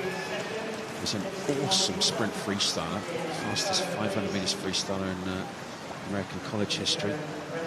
He's just all around, he's outstanding. This is a really brilliant swim here from Emily Smith. Well, let's just have a look at the European Championship consideration for the 200 medley here. She did the 400, 2:11.27 is the qualification standard, 2:11.27, just outside that 2:13.7. But she's worked that well. Some of the swimmers just trying to swim through the heats. I think we saw Freya Colbert do that on the 400 free. But she's certainly not just swam through that one. That's very good from Smith. Especially in these more distance events. You know, you don't want to be exerting all your energy in the morning, because Emily is going to have to come back and replicate that swim distance tonight. And obviously she wants to be a lot quicker in the final than in the heats, because it's the final that you qualify for the summer competitions. Yes, and when you say that, you're actually only allowed to qualify in the final, aren't you? You have to come back and you have to swim quick. So it's nice to be able to do a decent time in the heats and maybe even go under the consideration time in the heats, but you have to do it in the final in order to be selected. And Emily Smith did exactly that on the 400 medley. It was a brilliant swim from her. And that's a very good heat. Candice Hall also looking good. So here is the second last heat of the women's 200 medley. And they're in lane number 4. Freya Colbert, right next to her, Theodora Taylor. They'll both be on the team for Paris on that women's 4x2 free relay. Delighted for Theodora Taylor, but Freya Colbert's individual 200 freestyle, something to behold. It was a British record, 154.2, I think, and it was the 10th fastest swimmer in history. She's the 10th fastest 200 freestyle woman in history. Amazing. And that's helped very much qualifying that women's 4x2 free relay. And again, British Swimming really keen to focus on these relays, and they've selected all the relays so far that they can. And I can also tell you, I think we may have announced it last night, that the men's medley relay has now been selected as well, having had Ollie Morgan win that 100 backstroke so well last night. Breaststroke will be done by PT. The fly, Ed Mildred, and the freestyle, Matt Richards. So that's a really strong medley relay for European Championships, alongside the freestyle relays that have already been selected. But good start here from Colbert in 4, also in 5 Theodora Taylor, and these two leading at about 65, 70 metres down. Yes, they are looking very strong in the water, as we've said a few minutes ago. They don't want to be using all their energy this morning. They will both be expecting to get back into tonight. But I was having a good conversation with Tom Croak, Theodora's coach from Torvine Dolphins, and she's really enjoying the week. I would be enjoying as well if I'd been on the podium and qualified for this summer's European Championships. But she's looking strong in the water, but she has got a busy week, so it's all about recovery for Theodora. She's a great breaststroke, Theodora Taylor. There is Freya Colbert. And we mustn't forget, she was world champion on the 400 medley a couple of years ago. and amazingly decided not to swim that at the moment. She's focusing much more on the 100 freestyle, the 200 freestyle, this 200 medley, a little bit of 400 freestyle as well. She can always go back to it if she wants to. It's, in the world at the moment, Summer McIntosh is so fast, it's almost impossible to get close to her on the 400 medley, but 2-3, she's starting to really, I think she might be 3rd fastest ranked in the world this year, 10th fastest woman in history on 2-3. Amazing. Looking really strong here, looking really long. I've said so many times this week, but the aim of freestyle, especially in the longer events, is to look 9 foot tall, to make sure you maximise the amount of catch that you got with every single stroke. Going into this last 10 now, Freya Colbert, a little easing off, I think, going into this last 5 metres, but I think she comfortably wins it in 2:14.19. Also comfortably coming second is Theodora Taylor, 2:15.45.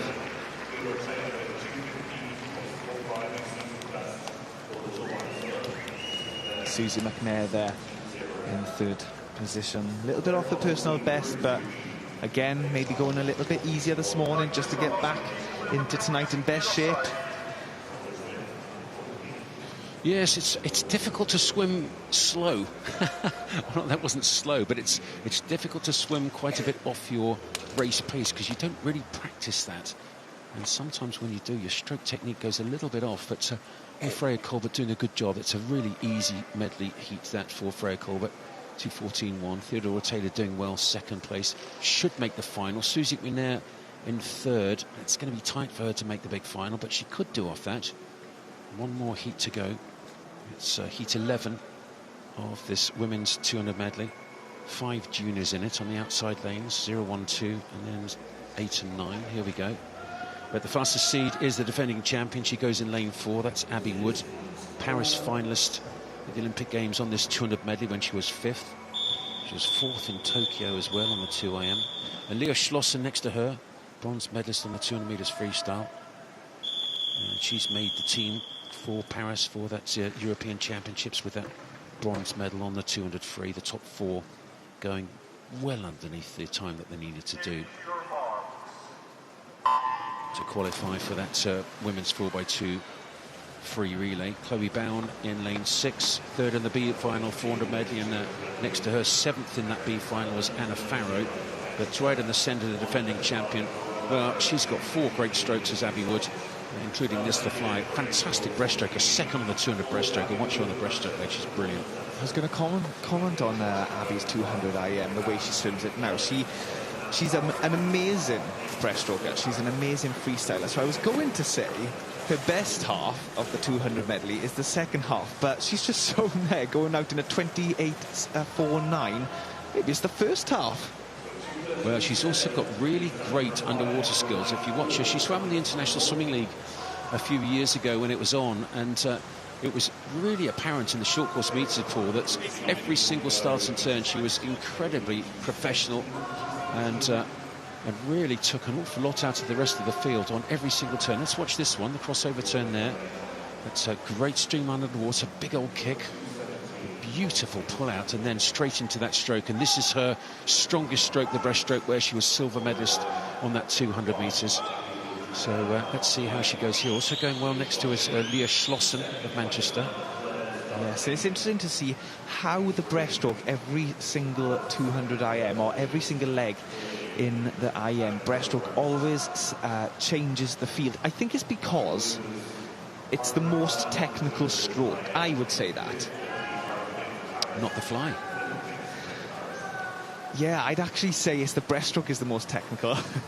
But she is going after the breaststroke leg into the freestyle, 1:39.62. She's looking strong. She's got a personal best of 2:08.85, Abby.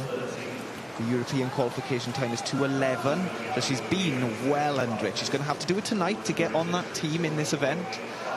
But she's looking strong. She's looking relaxed as well. Well, she does look very good. I don't know if you saw that breast to freestyle turn. It was super. Schlossen just catching her up. Great 200 freestyler herself. 2:11.88, and the qualification time 2:11.2. But that looked very comfortable indeed for both of those first 2 swimmers. Abby Wood wins it. Leah Schlossen 2nd. but I would imagine that Abby Wood will be well under 2:10 in the final tonight. There she is. That's Schlossen. Both of them already qualified for the Paris European Championships. Just waiting for the results. Actually, am I right in saying that Abby Wood's already qualified? I should probably have just checked that. I'm not sure she has. I think this is the one that she will most certainly qualify on this 200 medley. Certainly Leah Schlossen has done the 4x2 free relay. So Abby Wood wins the final heat of the women's 200 medley, 2:11.88. Well, it's a quick time, only just outside the qualification time for the Europeans, which she has to do tonight. And she looked enormously comfortable. She goes in the final fastest. So the two Manchester performance swimmers, Abby Wood and Leah Schlossen, teammates, will go in 1 and 2. Emily Smith goes in 3, the champion on the 400. Freya Colbert, look at that. So she's going to be between Schlossen and Candice Hall in that final. 4.53, lane 6 she'll be in. Wow. Well, that's going to be a great battle, isn't it? Abby Wood again against Freya Colbert, her old teammate. That's going to be a cracking race. Can't wait for that one. In fact, that might be my race of the night, you know, that one. Can't wait to see that. I think my race of the night could be coming up in this next event, Andy, as we go into the men's 200-metre breaststroke. It's actually the event I've been most looking forward to this week, from a certain Philip Nowacki. That is interesting. I mean, he's brilliant. I have to say that men's 200 freestyle, it's hard to see past that every single year.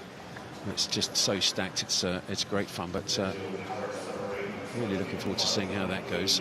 But yes, he is. Philip Nowacki, world junior champion on the 100 and 200 metres breaststroke. There's a summary of the para finalists. Bethany Firth with the most para points, 933. That's an incredible score. And look at that, 804 does not get into the final. That's amazing. Absolutely amazing. Wow. Well, the quality of para swimming in Great Britain is something to behold. And if you need para athletes to look up to, they're absolutely everywhere. I would encourage you to come down and watch the finals, watch the heats as well tomorrow morning, but watch the finals here. It's a great venue. There's a wonderful light show.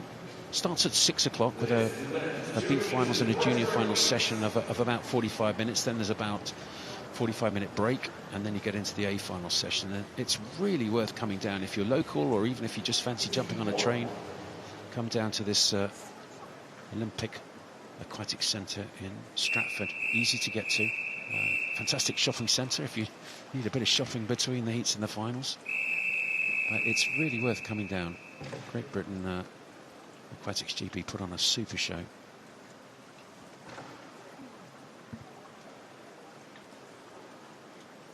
Take your marks. So it's the first heat of 9 of this men's 200 metres breaststroke. Only 2 events left. This 200 breaststroke and then a couple of heats of 800 freestyle. The 800 free is, as ever, at the Aquatics GB Championships. It's a heat declared winner, so the final heat will be in the finals session this evening. Just 2 swimmers in this first heat of the men's 200 metres breaststroke. And amazingly, both teammates from Chelmsford City.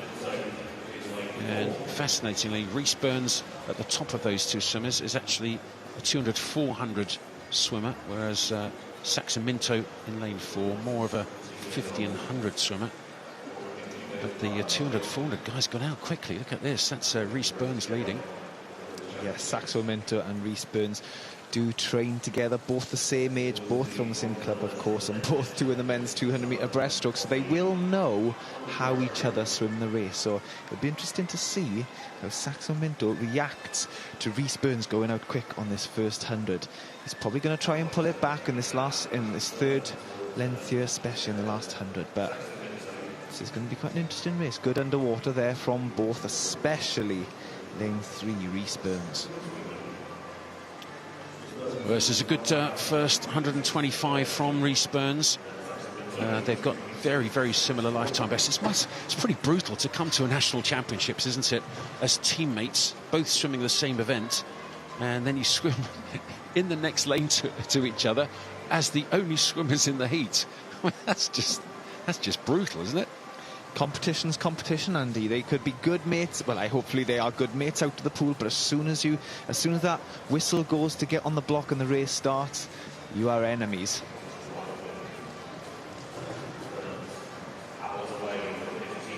And Rhys Burns going into this last 30 metres here, slightly ahead of Saxon Minto. Both looking good, both looking long in the water. I think we are seeing a final burst from Saxon Minto. Very strong burst actually going into this last 15. I think he could take the win here, really raising his stroke rate. Spotting the wall, wants to finish on a long stroke, and he does. Saxon Minto, fantastic last 25 from him, finishing in 2:26.98. And then Rhys Burns, Saxon Minto's teammate, apologies, in 2:27.43.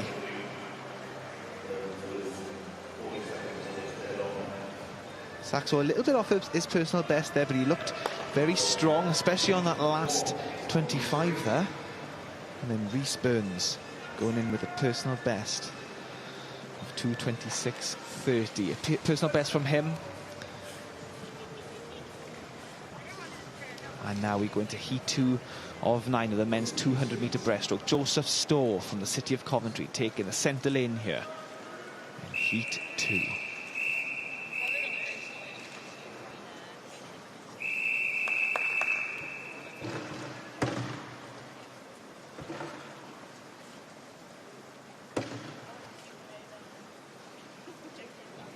Take your marks.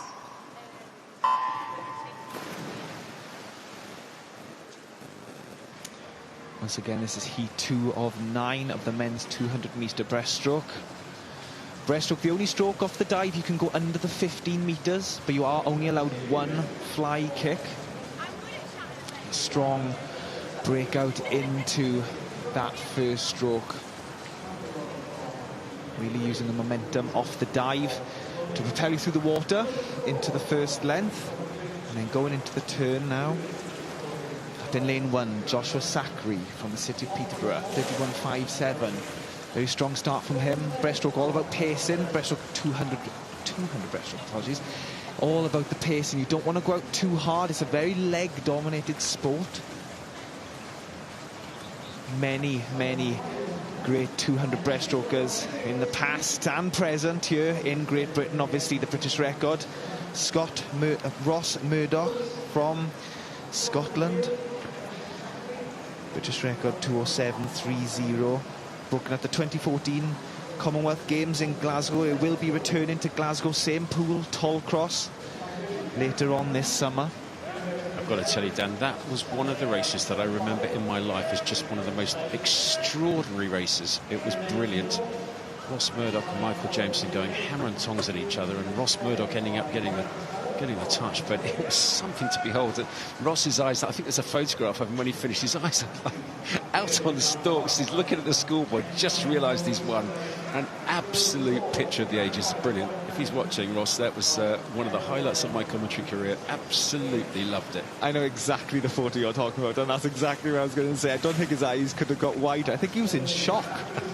The quite surprised that they've gone back in yet. It's 12 years ago. Lovely chap though, Ross. He really is. Fabulous breaststroker. And he's still... Well, this is going to sound slightly weird, but I used to really enjoy watching when he ended up shaving down. Now it sounds a bit weird, doesn't it? But he was a hairy beast. He was a little bit like a yeti before he shaved down, and then when he shaved down, my word, the difference was incredible. Swam super fast. Coming back here in lane 7 is Brogan Smith of Glen Rothus, and that's a great swim. Very good indeed. 2:23.7, new lifetime best by 2.5 seconds. Well done, Brogan. That's a cracking swim. Really is. That is Brogan in lane 7. Ben Twynham of Surrey in 8. They were first and second in 7 and 8. And lane 5 was third. Hugh Mason Williams of Birmingham. But the 15-year-old, what a great swim. 2.5 second lifetime best as a 15-year-old in heat 2 of 9 heats of the men's 200 breaststroke. Brogan Smith. Well, if he's 15... that's probably a name to look out for in the future. That's a great swim.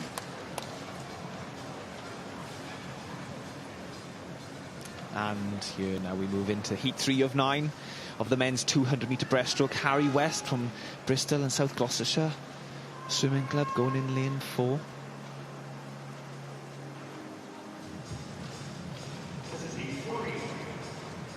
.200 breaststroke, what an event that is, what a competitive event around the world that is.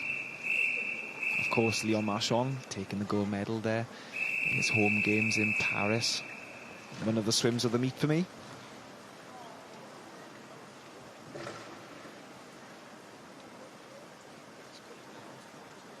Take your marks.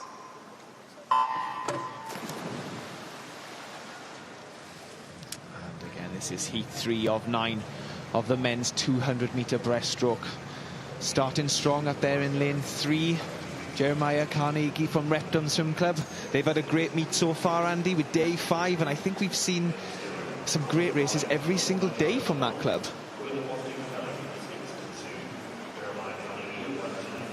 We certainly have.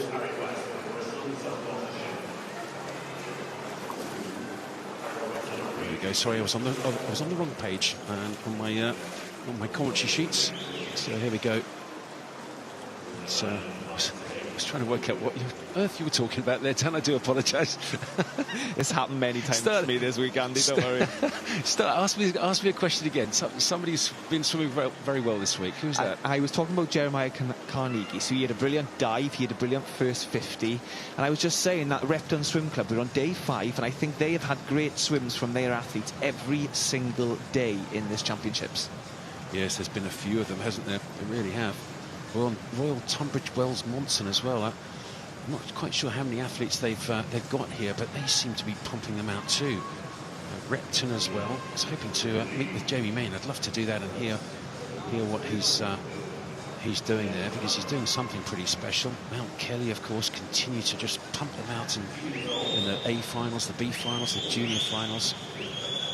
Millfield School, same again. Kieran Piper, the coach there. And the Collins Barnes and the team at Mount Kelly. So many great junior programs, really are. So this is good in lane number 8. That's Elliot Milieu you can say the team in lane 8. This is Nofio Gwynedd Performance, North Wales, Medley Harris's old club, her start club. He's got a good breaststroke as well. Hardly any pull, doesn't sweep out particularly wide, but every single time he goes in, quite a fast turnover, but a good streamline when he goes forward. Doesn't really use his arms particularly a lot, but whip kick, very effective. Really good swim. Fast turnover, 2:21.9. That's a huge lifetime best. For 2:20, it's nearly a 3-second lifetime best from Elliot Milieu. Well done, 16-year-old. Looks like the youngsters in these outside lanes. I think it was, wasn't it lane 8 in the last heat as well? 15-year-old. This is great stuff. It is great to see the outside lanes taking the wins here many times in that heat and the heat before.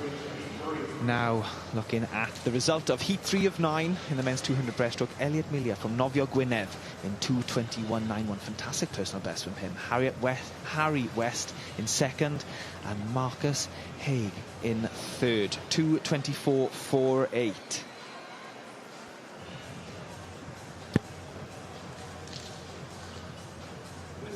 Watch your teeth there, Andy. Golly, it's definitely coming towards the end of the week. Just whack myself in my teeth with the microphone. There we go. So next race up. Golly, it's a cracking whack. It's heat 4 of 9 heats of the men's 200 breaststroke. 8 is withdrawn. So there's no swimmers in lane 8, no swimmer in lane 8 in this, the 4th heat of 9 for the men's 200 breaststroke, and we're starting to get quick now. The entry times 2:24s, 2:25, half a second split the entire field on entry times, and Roger Davis of Bristol and South Gloucester right in the centre in lane 4. Lovely long gliding stroke. That's lane 9. That's Ben Rogers of Aberdeen, and the white hat of the Aberdeen performance swimmer Patrick Miley, Hannah Miley's dad, the coach there. But look at that right at the top there. Rhys Dodd of Bristol and South Gloucestershire leading right at the very top of the pool. In fact, it was William Irving got the touch from Mount Kelly up there in 1.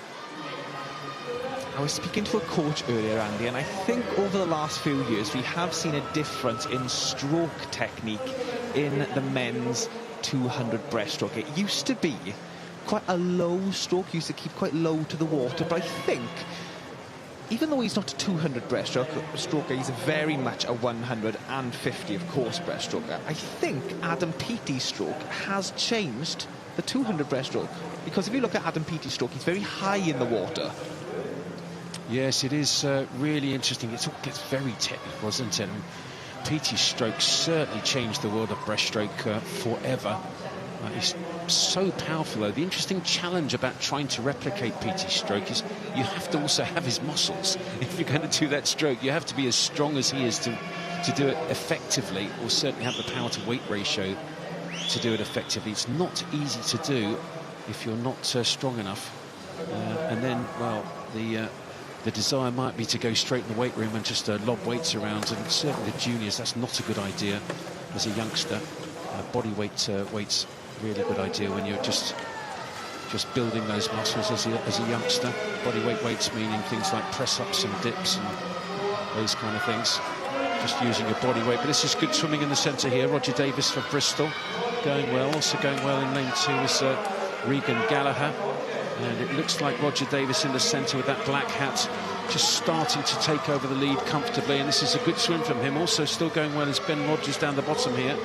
So it looks like it might be, well, it might be Ben Rogers, you know. It is. Ben Rogers right at the bottom there, 2:23.7. Another lifetime best by 1.5 seconds. Really good. And lanes 8 and 9, producing some great swimming in this men's breaststroke so far. Roger Davis second, right at the centre. And Regan Gallagher of Birmingham third. That's another really good swim from the University of Aberdeen swimmer. Patrick Miley will be delighted with his protégé there. It's Ben Rogers winning heat 4 of the 9 heats in this men's 200 metres breaststroke. Huge lifetime best. Roger Davis second. Regan Gallagher third, with Daniel Fielder of Birmingham University fourth. In fact, look at that, there's 4 Birmingham swimmers, 3 from the Birmingham University and 1 from the city of Birmingham.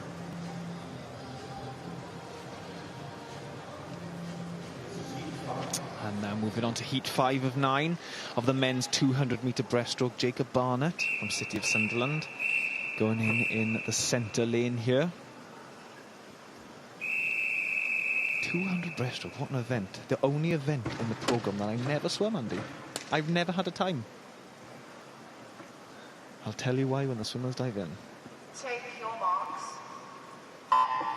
It is interesting, isn't it? As an international swimmer, generally you tried it at some time. I have to say, I was just wondering whether I did. I think I did it as a junior, because I was a 400 medley swimmer when I was a youngster, a real youngster. 400 medley, backstroke, fly, freestyle. Just didn't do the breaststroke. Absolutely rubbish it was. Well, if you don't mind me saying so. So are you. Yes. Is that rude? Is that rude? No, it's not rude. It's true. The only reason I didn't do the breaststroke is because the 200 breaststroke is simply because my coach said to me, you punish yourself enough doing the 1500, don't expose yourself in the breaststroke, Daniel. I think he was also thinking about the lights bill, because if you'd started a 200 breaststroke, you would have had to keep the lights on for quite a long time. True. No, I'm joking. I think they timed you with a sundial, didn't they? Perfect. This is heat 5 of the men's 200 metres breaststroke, and they're starting to get quick now. 2:23s is the entry time. And right in the centre there, maybe in lane 3, first the turn. It's going to be interesting. Podrogiel. Easy for me to say. Camden Swiss Cottage right in the centre. First to turn. And second, Charlie Calf of Guildford. And the Camden Swiss swimmer in lane 3. Actually, it's in lane 4, isn't it? It's Jacob Barnett. Jacob Barnett looking really good. He's just taken over the lead. And the first 25 metres, again, the big guns seem to get into that halfway turn just before it. Just start to make their move, and he's really pushed that That first 25 of the second 100. It's all about pace, Andy. You don't want to swim the first 100 too quick, because that will have an effect on you on the second half. Charlie Calf going into this final turn in 1:43.33. He has got a personal best of 2:24.18. I think he's going to be there or thereabouts, but he's looking very strong. He's looking long in the water, but he is having a bit of a challenge on this last length from Jacob Barnett. Well, these two guys swimming really well. I think he might smash his lifetime best up there, Charlie Calf. Charlie Calf starting to swim away. The white hat of City of Guildford, Guildford City Swimming Club. Charlie Calf's going to win it, and his lifetime best was 2:24.1. 2:20.5. Well, that is pretty special. Jacob Barnett second, and the Campbell Swiss athletes in third. Gilles, Benjamin. Really good. Charlie Calf, what a great swim that was.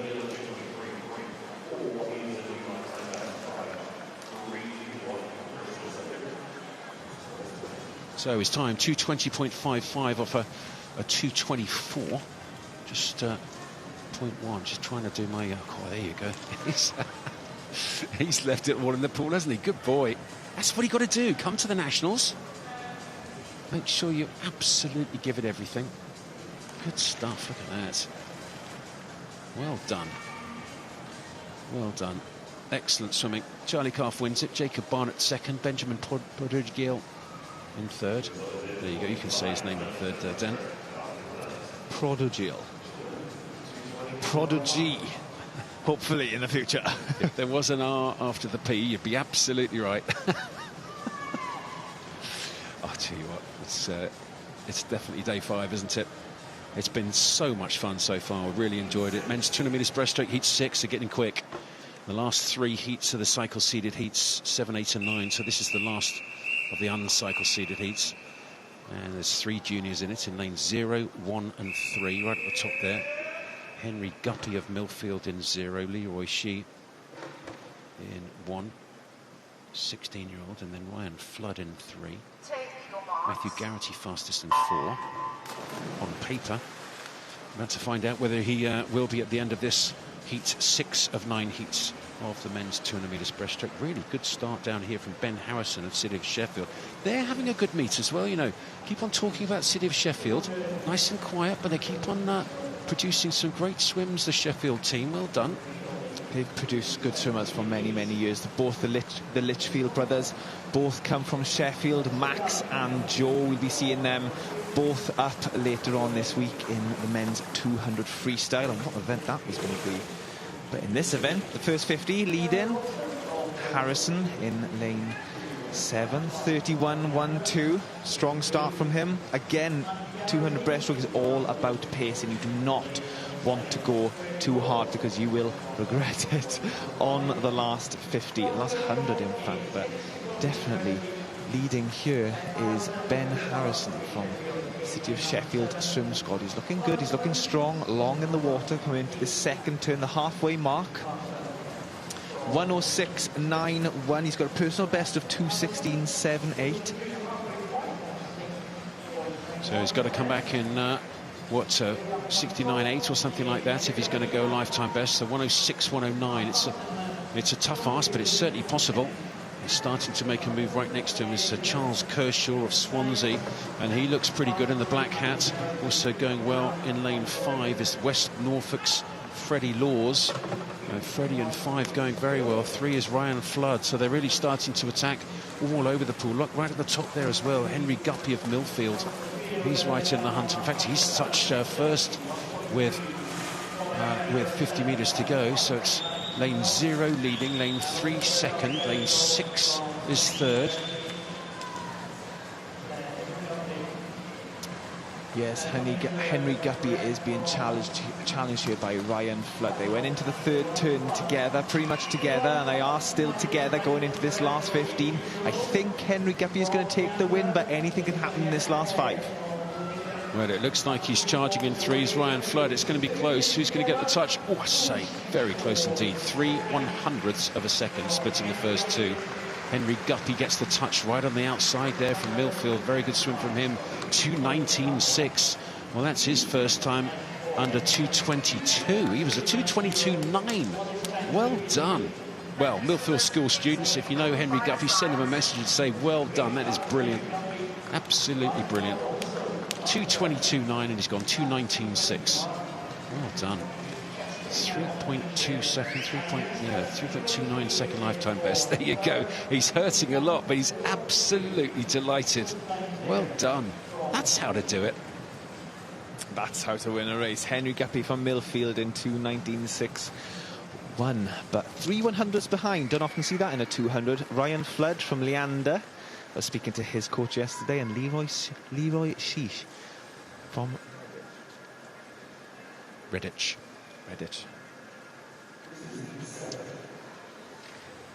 It's always a bit of a monkey, that, isn't it? When you read the name of the swimmer, and then you read across to which club he's in, and the caption disappears.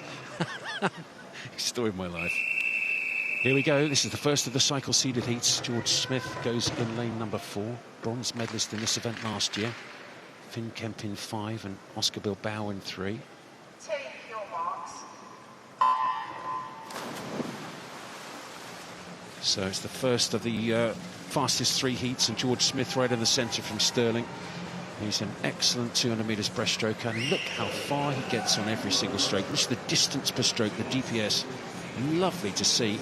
Finn Kemp also 1 lane closer to us from the leader. Excellent. And Luxembourg national, international. And Oscar Bilbao up in 3. And in fact, I think lanes 3 and 5 for Oscar Bilbao and Finn Kemp used to be teammates at Arizona State, but both left. Now Oscar Bilbao swimming for Repton and Kemp for Loughborough University. So no doubt about the leader at the moment, and such a lovely breaststroke. George Smith right in the centre. Look at that, he throws his arms forward and then just gets into that beautiful gliding position. Bang! Look at that. Lovely streamlining. You can do it as long as you are as efficient as possible. Keep everything tucked in. Keep as streamlined as you can. That's a beautiful stroke from Smith in the centre. Yes, and here at the halfway mark now, George Smith in lane 4 from the University of Stirling. 1:03.65. He's got a personal best of 2:10. So he's going to be there or thereabouts. Well, it looks like it is going to be George Smith all the way here. He looks really comfortable on this third 50 of heat 7 of the 9 heats of the men's 200 breaststroke. Oscar Bilbao going with him in 5, and in 3 and 5 it's Kemp closer to us. Also now starting to go well is Joshua Mitchell of Edinburgh. He's paced it really well. So with 50 go, it's Smith of Stirling and Mitchell of Edinburgh. Oscar Bilbao of Repton between the 2 of them, and Finn Kemp closest to us. And he really does look very good indeed. Oscar Bilbao and Joshua Mitchell really charging here on this last length. It does look as if George Smith is maybe tiring a little bit, and Joshua Mitchell really is catching him up, but I think it's going to be Joshua Mitchell is going to take the win here, but he's still got a little bit to go. So George Smith is going to take it. It's a little bit tighter than I thought it's going to be. 2:13.2. It's a good swim from him, good heat from him. It's a season's best for George Smith. He takes the win in heat 7, the first of the cycle seeded heats. Second, Josh Mitchell. Finn Kemp just coming in for 3rd in the 2:15.1. Mitchell absolutely buzzing. Look at that, well done. That's a brilliant swim from Mitchell. Josh Mitchell in lane 2. Great to see his celebration as well. Well, his lifetime best was 2:16.9, Josh Mitchell. He's just gone 2:13.6. 3.3 second lifetime best on a 200 breaststroke. He could make the final with that very easily. Very, very easily. Wow. And in the final, once you've got a lane, you've got a chance. George Smith taking the win in that heat in 2:13.21. Joseph Mitchell in 2nd, and Finn Kemp from Loughborough University in 3rd. An international athlete, Finn Kemp. So these international athletes are allowed to swim in the heats, but they're not allowed to progress into the finals. It's the Aquatics GB Championships, but Aquatics GB, as you said earlier, and they do like to have the international athletes take part in these championships. Well, they certainly do, and I just say, Josh Mitchell there, he was 15th ranked coming into this British Championships 200 breaststroke, and I think he's going to make the A final. I have to see, there's 2 quick heats still to come, but that huge lifetime best was a brilliant swim. Lovely celebration as well. This second last heat, heat 8. And Greg Butler, the defending champion on this men's 200 metres breaststroke, going in lane 4 of heat 8 of 9 heats of this men's 2 breaststroke. 4th on the 100, 60.34. 5th on the 50. So 5th on the 50, 4th on the 100. What can he do here on this, the 200? In this race here, Andy, we've got Gregory Butler. He was the Aquatics GB 2025 champion. He finished the A final. He won the A final last year in 2:10.17. I think he's going to have a battle this year in the final with a certain Philip Nowacki in the next heat. But he's looking good here. He's looking strong. He's looking easy, which is what you want in the heats in the mornings. The aim is to get into one of those middle lanes. It doesn't have to be middle lane. Once you've got a lane, you've got a chance. But these athletes want to get the middle lanes in the A finals. Well, they certainly do. And Greg Butler's having a crack here, the defending champion. He won't need to go particularly quick. His lifetime best is 2:09.6. That previous heat one, I think it was 2:13, wasn't it? So that's all he really needs to do. And quite a few of the athletes here wanting to push the heats, and some others wanting to make sure they maintain as much energy as they can for the finals. Greg Butler's been pushed now by Christian Ryan. 4th he was at this championship last year, so 1st and 4th from the 2025 Nationals in lanes 4 and 5. Harvey Freeman also going well in lane 6. First to turn with 50 to go. It's going to be Butler. It is, just by about, what, maybe a metre from Christian Ryan and then Harvey Freeman? Yes, we will expect to see Greg maybe, well, I was going to say ease off. He actually looks as if he's speeding up into this last 25. Amazing stroke, Greg. Proper textbook stroke. Anyone back home, any breaststrokers back home, or people wanting to get good at breaststroke, he is the guy to watch. Well, he's been pushed here. Christian Ryan looking good. Ryan was 4th last year. Butler won it. Butler was 5th on the 50, 4th on the 100, and this is a good heat.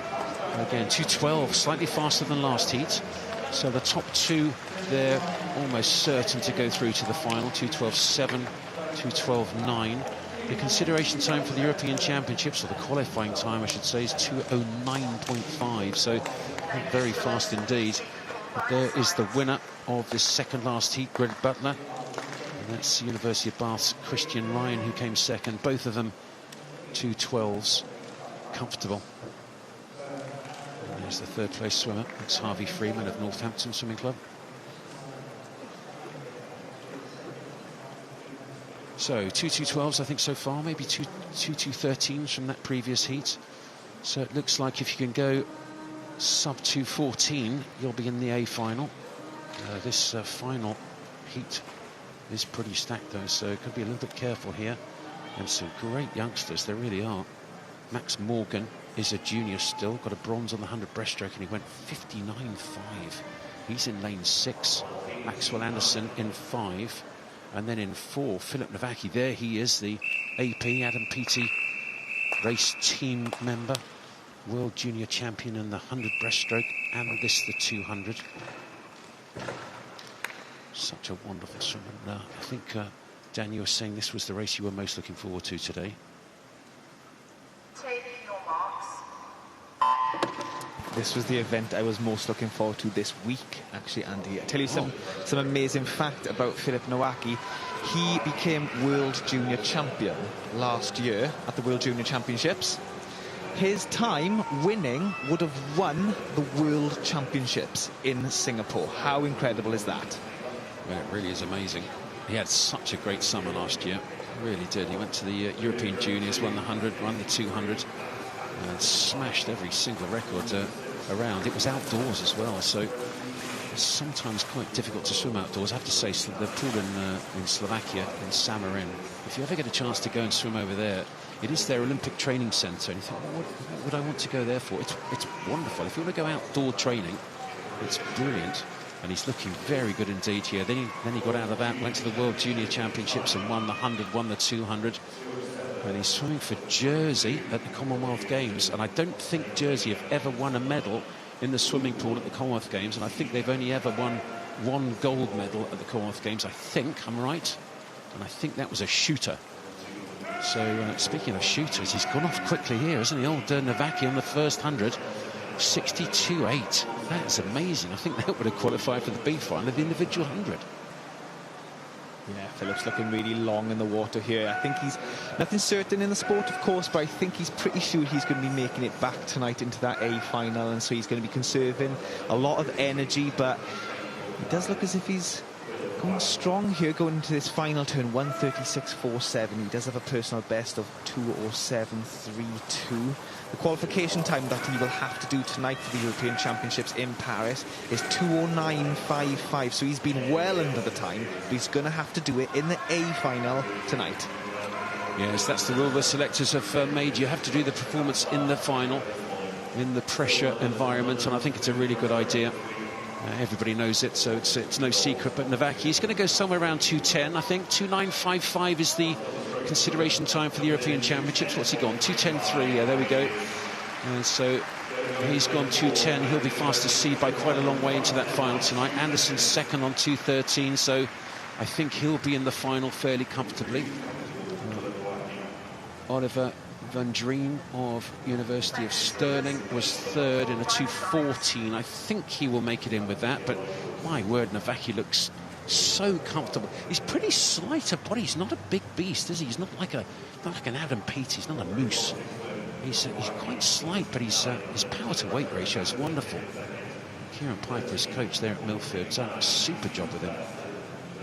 Philip is still young, you know, he's only 19 years of age. He's got so much time in this sport to perfect that event, if he can perfect it even more than he already has. Indeed, and there's a great story about him. His parents came over to this country when he was very young and settled in Jersey and went to the swimming club there. Nathan Jagu took him on and did a wonderful job with him there. Philip Navaki winning that final heat in a 2:10.3. And took him on really well. Then they decided Millfield School was a good place for him to go, so he's gone there training with Kieran Piper. And still only 18, actually, not 19 till October. So Navaki will go into the final fastest, 2:10.3. Here's the class of the field. Butler second. He's pretty good as well, though. Christian third. Christian Ryan. Smith in fourth. Finn Kemp, well, he doesn't qualify. He's a Luxembourg national, so that means that the 9th place finisher will get to progress into that final. So, yes, he went to Millfield. Kieran Piper's taken him on and done a really good job with him. He's now just coming up to university age, so I would imagine he'll probably now start looking at which university he's going to want to go and train at, and I would imagine study at. But his swimming has just been off the scale. And what is really great, what I've loved to hear the story of, is that Nathan Jagu is still involved in his performances, still discussing how best to get the best out of Philip with his coach at Millfield School, Kieran Piper. Kieran doing a really good job. Very into their stroke counts. How many strokes per 50? Trying to do one less or one more or two less or two more, and it's really working well. I think it's like that in every event. I obviously used to work quite a lot of stroke count. Obviously, I was a distance freestyler, so a very different event than the breaststroke. But we obviously used to work on stroke count, perfecting the length of stroke. You want to try and get it as low as you can, especially in the distance events. This is the first heat. Heat 1 of 4 of the men's 800 freestyle. Now we're getting into my realm, Andy. Yeah, it's a different breed then. It really is. It's funny because the sprint guys are very happy to be sprinters, and we always tease the distance guys, the sprinters. But I have to say, quietly, I'm not going to say this too loud, so hopefully not too many people listening. But I have to say the sprinters always have huge admiration for the distance guys, because just the work that you guys put in is something incredible. It really is.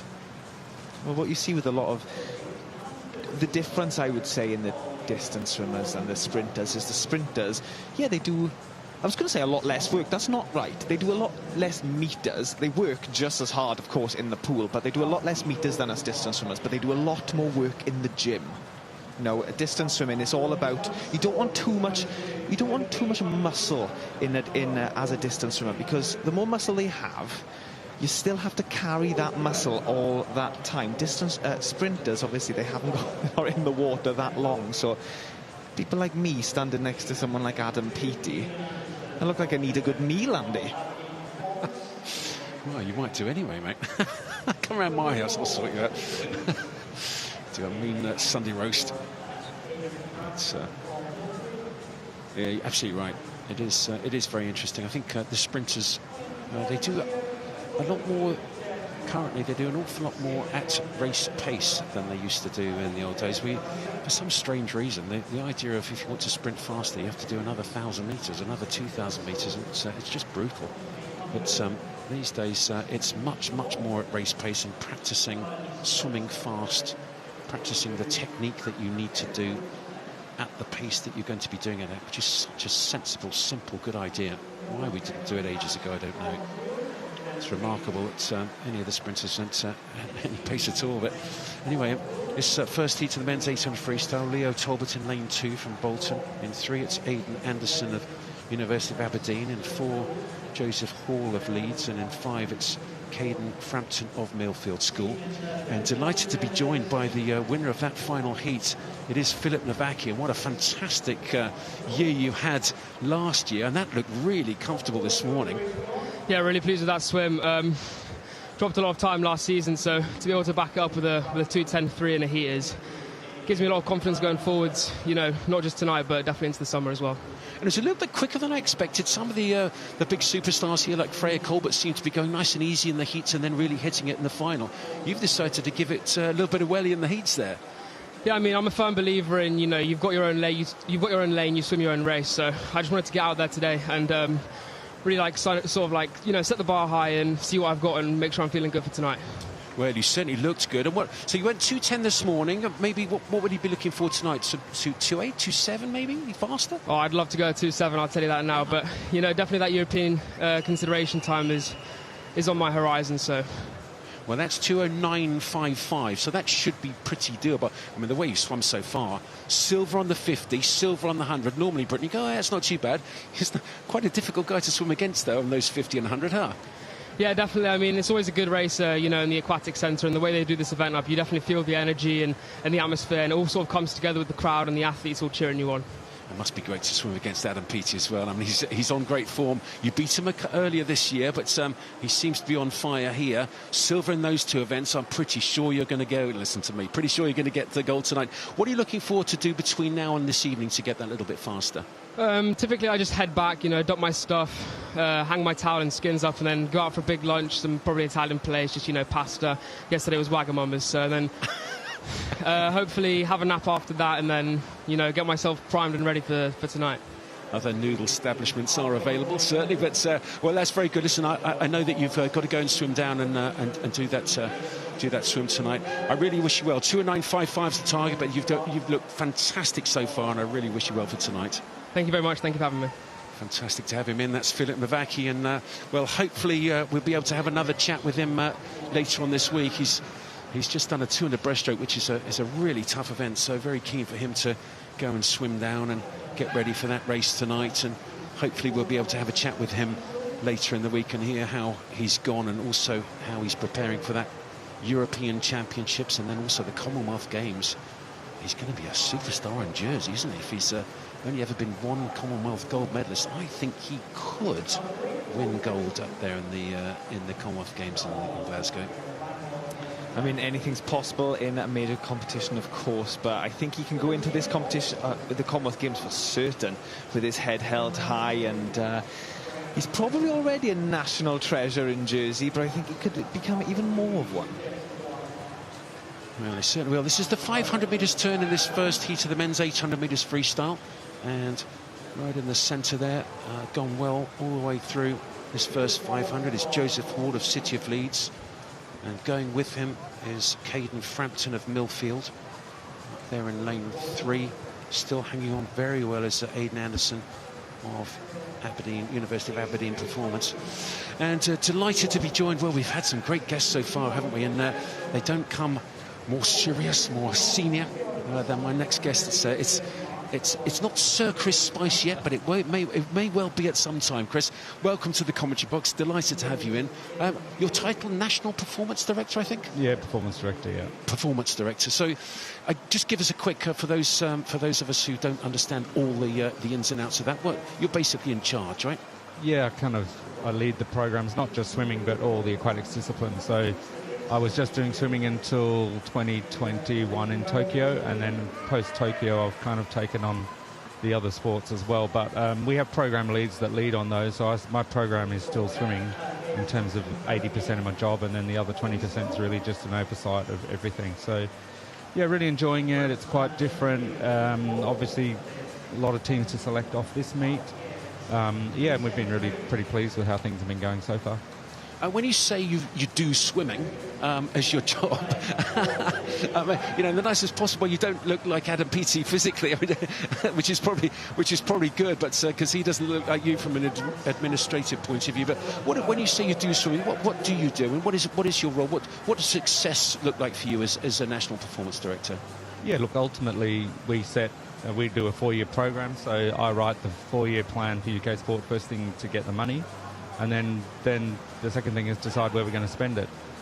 So once we get that 4-year plan in place, then you break that into annual plans, and then it's okay, each year we have an annual review with UK Sport to see if we're on track. Largely that's about medals, but not just about that. It's also about our pathway and who's coming through. And we've got these amazing team now that's developed what we call our performance dashboard, and the dashboard has so much information on all of our athletes. And we sit down and select our world-class program each year in September time. And we've got 50-odd athletes on that swimming part of that program right now. And, yeah, most of them are obviously all swimming here.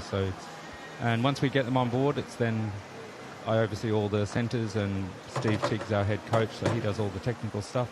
And I just put all the systems in place around him. You make it sound very straightforward and very simple, but I can tell you it's enormously complicated. What you managed to achieve is amazing. We'll just update on this first heat of the men's 800 metres freestyle, because Joseph Hall is swimming really well here, the 18-year-old from City of Leeds. He's going to do a lifetime best on this first heat. I think if he can bring it home, as I think he's going to, and going to well, the yellow hat of the City of Leeds right in the centre there, and he's got about a 10-metre lead from Caden Frampton of Millfield in second, and Aidan Anderson third, Talbot fourth. But this is a really good swim. Lifetime best was 8:33, and he's just gone 8:26. Wow, well, that's a really good 7-second lifetime best for Joseph Hall of Cedar Leeds. That's a super swim.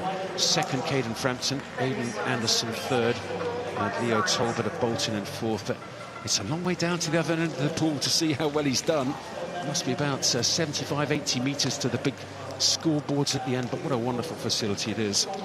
So we have Chris Spice with us, and Chris, how long have you been in the role now as performance director? It's been a while now, hasn't it? Yeah, 2013. I came in virtually straight after the London Olympics, so I started in the April in 2013, and my first Worlds in Barcelona in 2013. Seems like a long time ago now. But yeah, look, I think I've done 8 World Championships and 3 Olympics. So, and in total in my whole career, LA will be my 8th Olympics in 3 different sports. So yeah, I'm able to bring some of that knowledge from other sports into swimming as well, certainly in the early days. But now I'm pretty much focused on what jobs we've got to get done in swimming. And it's been a great journey, and we've got some excellent people that have helped develop the program. And it certainly hasn't just been me. But really enjoying it. Well, I've got plenty more questions for you. Just 1 second, we'll get this Heat 2 going of men's 800 metres freestyle. The fastest seed is Ashby Edmonds of Mount Kelly right in the centre in 4. Really good start, and a fast start from Lucas Ellis Sixsmith of the City of Liverpool. That bright red hat right in the centre there.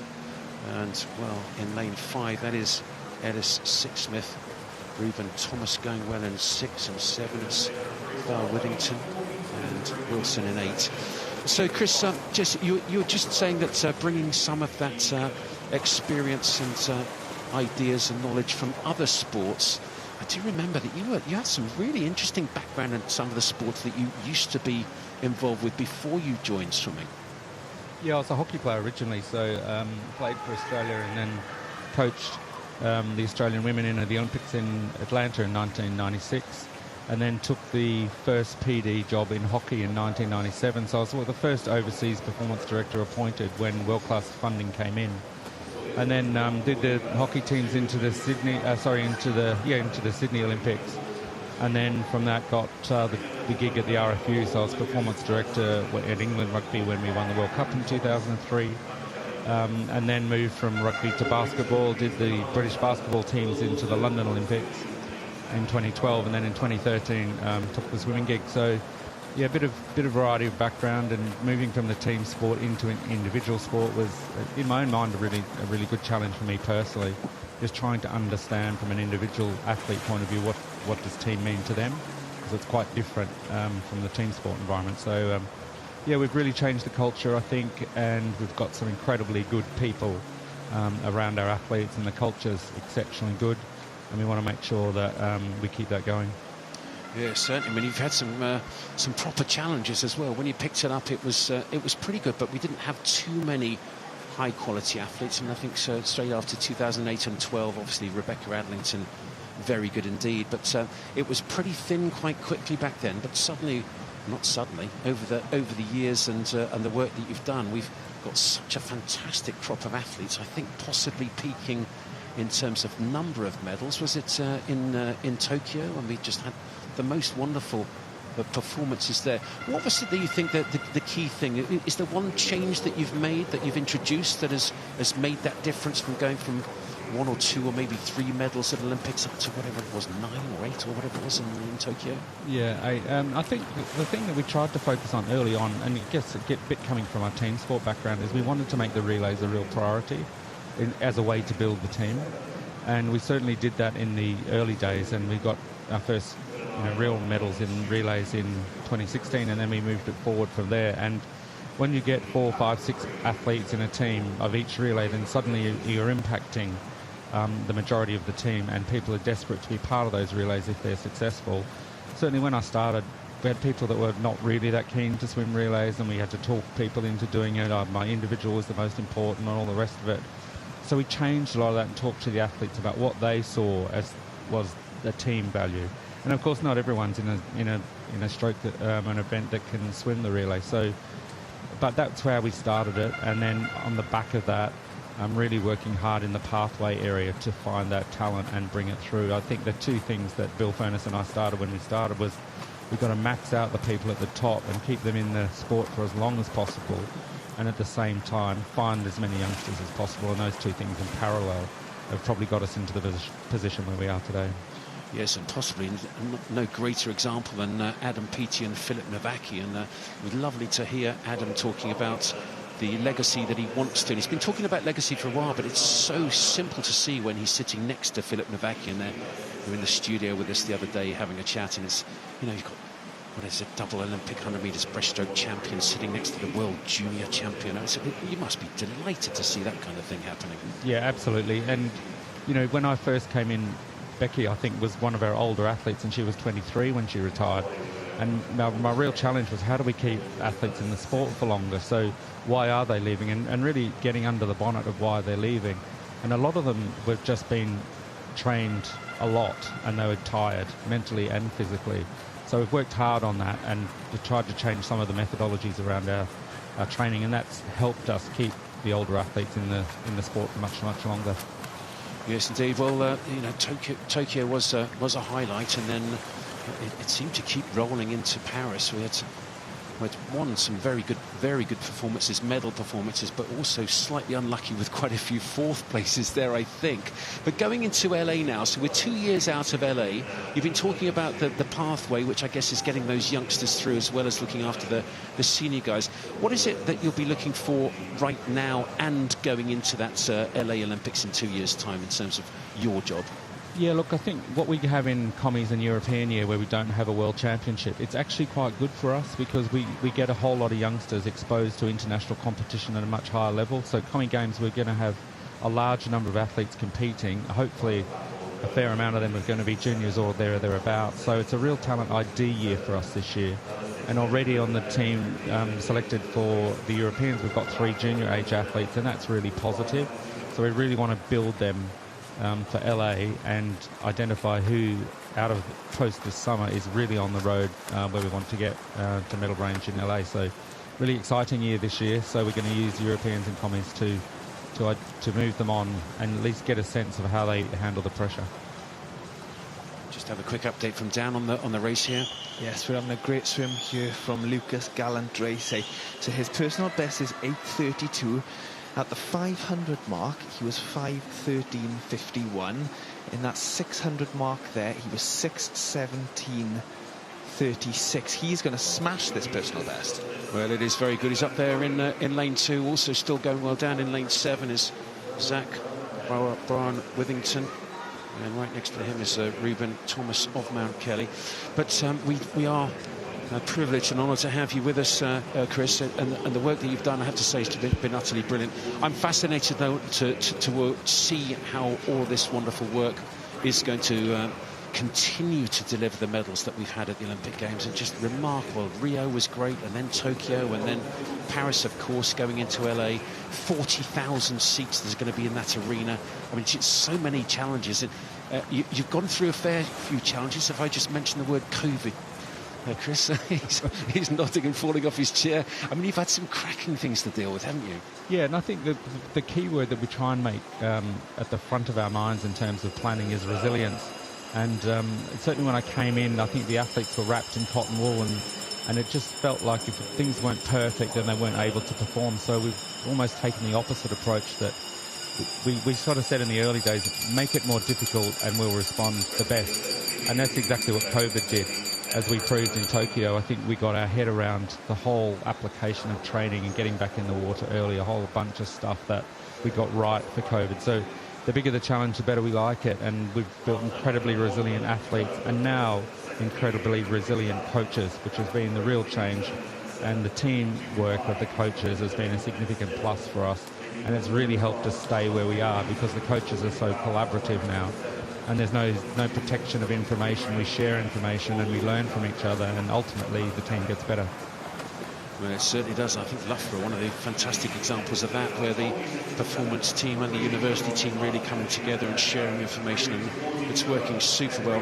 This is Heat 2 of 4 heats of the men's 800 metres freestyle. Lucas Gallant-Drace of Mount Kelly. That's a really good swim from him. He wins it in 8:23.15. His lifetime best was 8:32. 9-second lifetime best.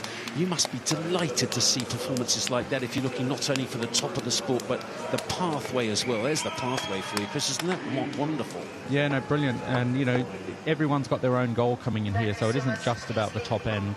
And what we've seen across the board is the standard to make this competition is improving. And it's certainly improving year on year, and we raised the standard times this year and we still got incredible numbers of entries, so that all goes well for the future as well. It really does. Well, we'll see the results of that Heat 2 just come up on the board. There it is right now. Mount Kelly had a good heat, didn't they? Look at that, Dan. Lucas Gallant-Drace from Mount Kelly winning in 8:23.15, a 9-second personal best from him, and then Ruben Thomas in second. Also from Mount Kelly, 8:26.32. So Heat 3 of 4 heats this morning, and then we have the final heat this evening. That's it is heat declared winner. So there's 5 heats in total, 4 in this session, and then the final heat will be using 10 lanes in the heat. The final heat tonight. Most of the finals only have 8 lanes, but because it's the final heat, we'll be using 10 lanes for that final. This is Heat 3. Jack Bamborough of Cardiff. Fastest seed in this 800 metres freestyle heat. 4th in the junior final on the 400 metres freestyle. Swam 4 minutes, 0.5. Lane 5 is scratched, so there's clear water between Jack Bamborough and James Body of University of Aberdeen performance. So Chris, just coming back then and looking forward, we'll be going to Los Angeles in 2 years' time, just over 2 years' time, 2.5 years' time. Key stepping stones from now to then for you, I guess, Europeans this year, and then quite a big year that year before the Olympics. It all starts getting quite serious the year before going into LA in 28. Yeah, look, it is. And I think the thing that we've started already, and we kind of pride ourselves on our planning and making sure that we're ahead of the game in terms of preparation.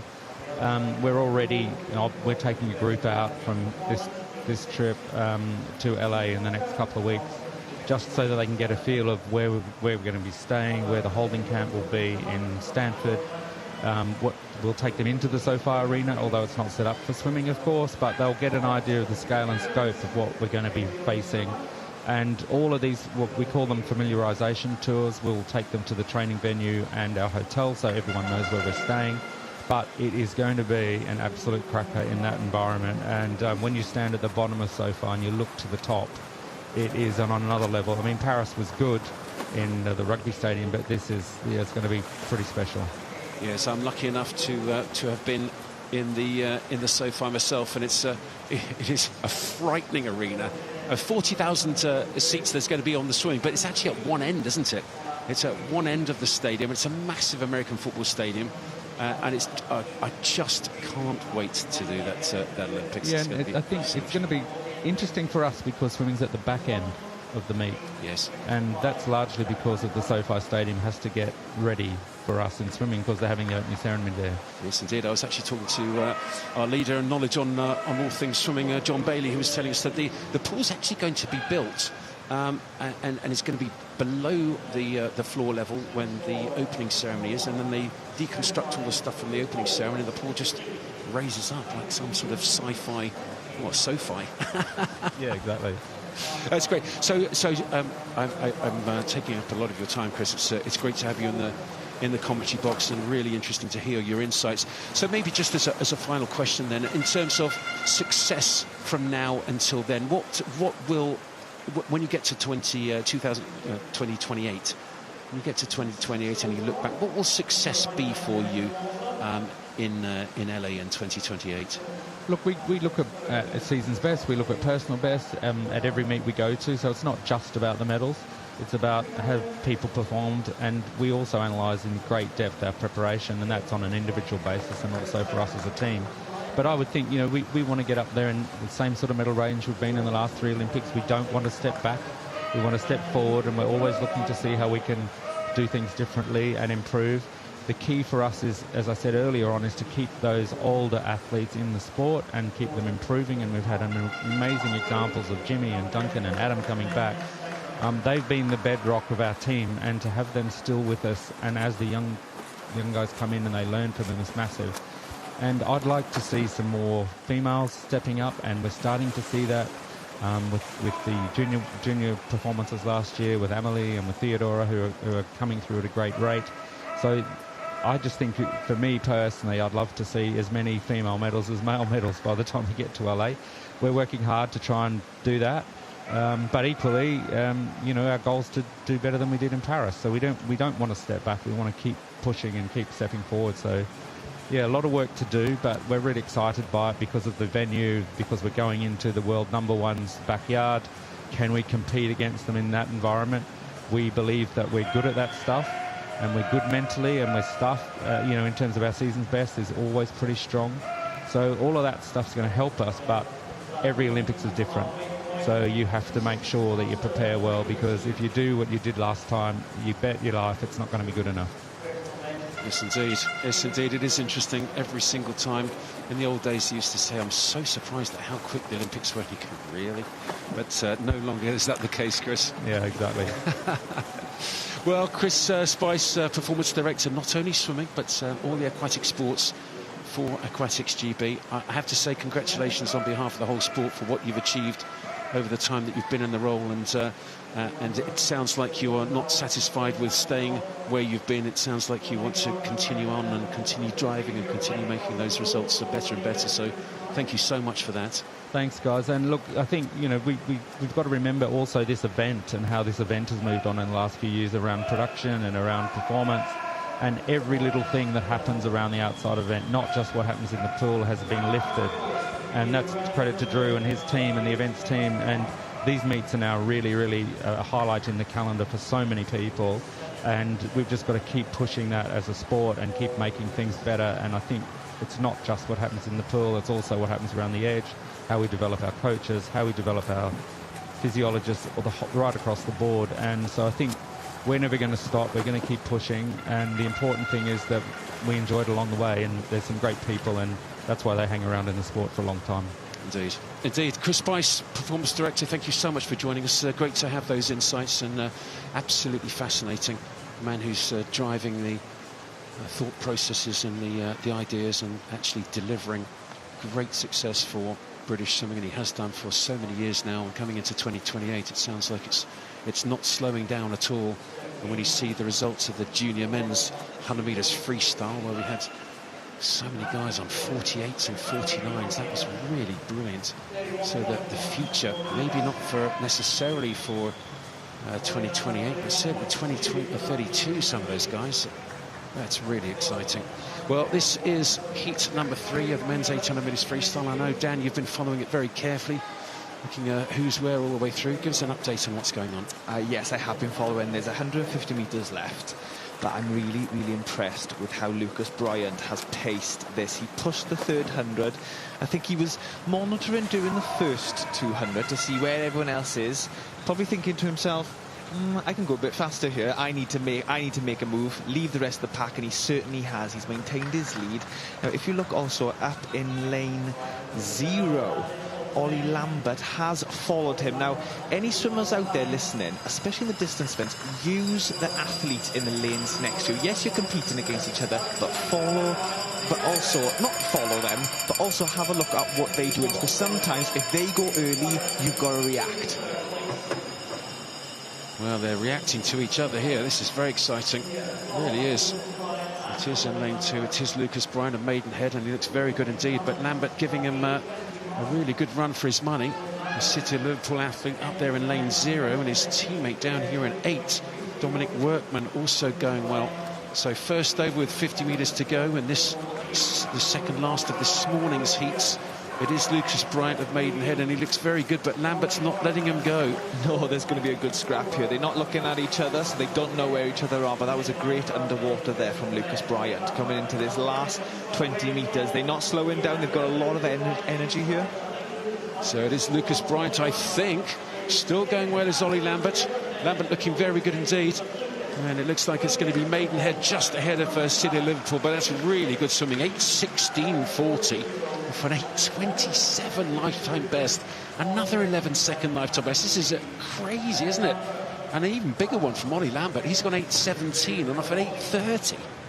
So Ollie Lambert in lane 0, 8:30 was his lifetime best. He's totally skipped the 8:20s. That's incredible. He's gone 8:17. Wow. You do often see distance swimmers at this age. Lucas Bryant here at 17 years of age have big drops. I had a big drop at 17. Many athletes do. Imagine if Emily Blocksidge has a major drop at 17 years of age. I think she's only 16, I think I'm right in saying that. Yeah, she's certainly still young, and she's just won her 4th straight senior national title on the 1500 metres freestyle, Emily Blocksidge. That was heat 3 of 4 this morning, with the final heat this evening of the men's 800 metres freestyle. Lucas Bryant wins it. Huge lifetime best all across the pool. Bryant's 8:16. Lambert doesn't do the 8:20s. He's gone straight into the 18s, 8:17. Dominic Workman, his teammate, also very good off an 8:29. Lifetime best. That's another 10 seconds or so, isn't it? Amazing swimming. Wonderful stuff. This is the final heat this morning. It's the final race of this morning's session. It is heat 4 of the men's 800 metres freestyle. And Samuel Sterry, 16th on the 1500 metres freestyle. He's going in lane 4. Take your marks. There's 3 juniors in this final heat in lanes 3, 6 and 8. It's Makar Yakno of Portsmouth in 3, and 6 is Aidan Turner of Newcastle, and in 8 Morgan Davis of Mount Kelly. But the fastest seed is Samuel Sterry right in the centre in lane 4, the yellow hat, and he looks pretty good, the Jersey Tiger. Jersey Tiger is where Philip Aki was bred, and they breed them well over there, don't they? They really do. And the performance coach there, Nathan Jeggy, done a great job of getting someone like Philip Navaki to where he is today, and clearly keep on pumping them out. This is great stuff. It was great stuff. Great start from Samuel Sterry there, 27.55. It's actually very quick. He's got a personal best of 8:13.02. So he's gone out pretty quick.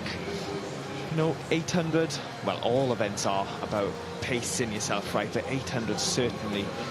The way I used to swim it, Andy, I've done many 800s in my time. I was a 1500 swimmer, but during the 800 I've done many, and I always try to, in the first 200-300, set up my stroke rate properly, get into a good rhythm, and then the same as the 1500, I always used to descend the last 500. And the way I would do that, the way I would practice it, all athletes know the staple training set that we have back home in our home programs, the 3100s. I would set myself up properly in the first few hundreds, and then I would just hold.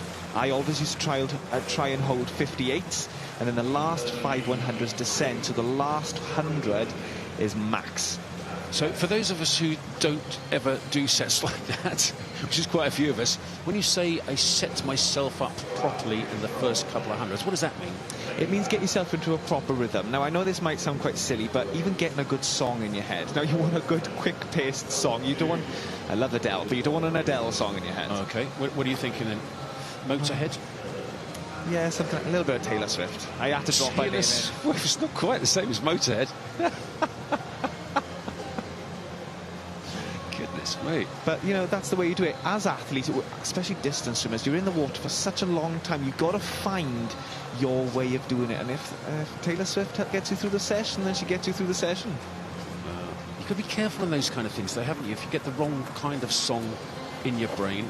I used to... there was a song, I don't know if it was Gloria Gaynor or somebody, it was, and the words were "Someone left my cake out in the rain," and that's all I could think of for the whole set. And as soon as I started thinking that, it's the end of my session, I was done. And then I started thinking about Frosties, and then I started getting hungry, and then I had to get out. There's no The things that go through your head as a swimmer in the long sessions, isn't it, Andy? And all these lads in here are going through that every single day.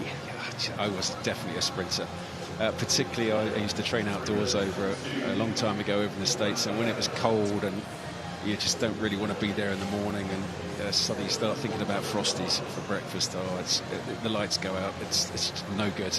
But it's in moments like that is where the best athletes are made, when you don't want to turn up in the morning, when you're tired and everyone else is in bed. You have to get up and go training, because if you don't do it, the person in the next lane to you is doing it. Absolutely right. And to be frank, I did think about Frosties, but I had to finish the session particularly quickly, so I could reward myself with an extra large bowl. I used to love it. Absolutely love it. Anyway, this is the 400 metres mark, the halfway turn in this final heat this morning of the men's 800 freestyle. And Sam Sterry of Tigers of Jersey. Lifetime best of 8:13. So he's got a pretty tough job to go faster than that. It looks like lane 3, maybe just about. Who's first to turn? Yes, it is. So it's Mako Yakno, the 16-year-old, the young 16-year-old in lane number 3, going really well for Portsmouth. In second place at the moment, it is Aidan Turner of Newcastle swim team, and then Sterry in third. But Yakno, the 16-year-old, but he's taking it out, and he's not too scared of anybody here, is he? He's really going on a slightly lolloping stroke, isn't it? So, did you have a lob? You had a fairly balanced stroke. It seems like he slightly favours one side over the other.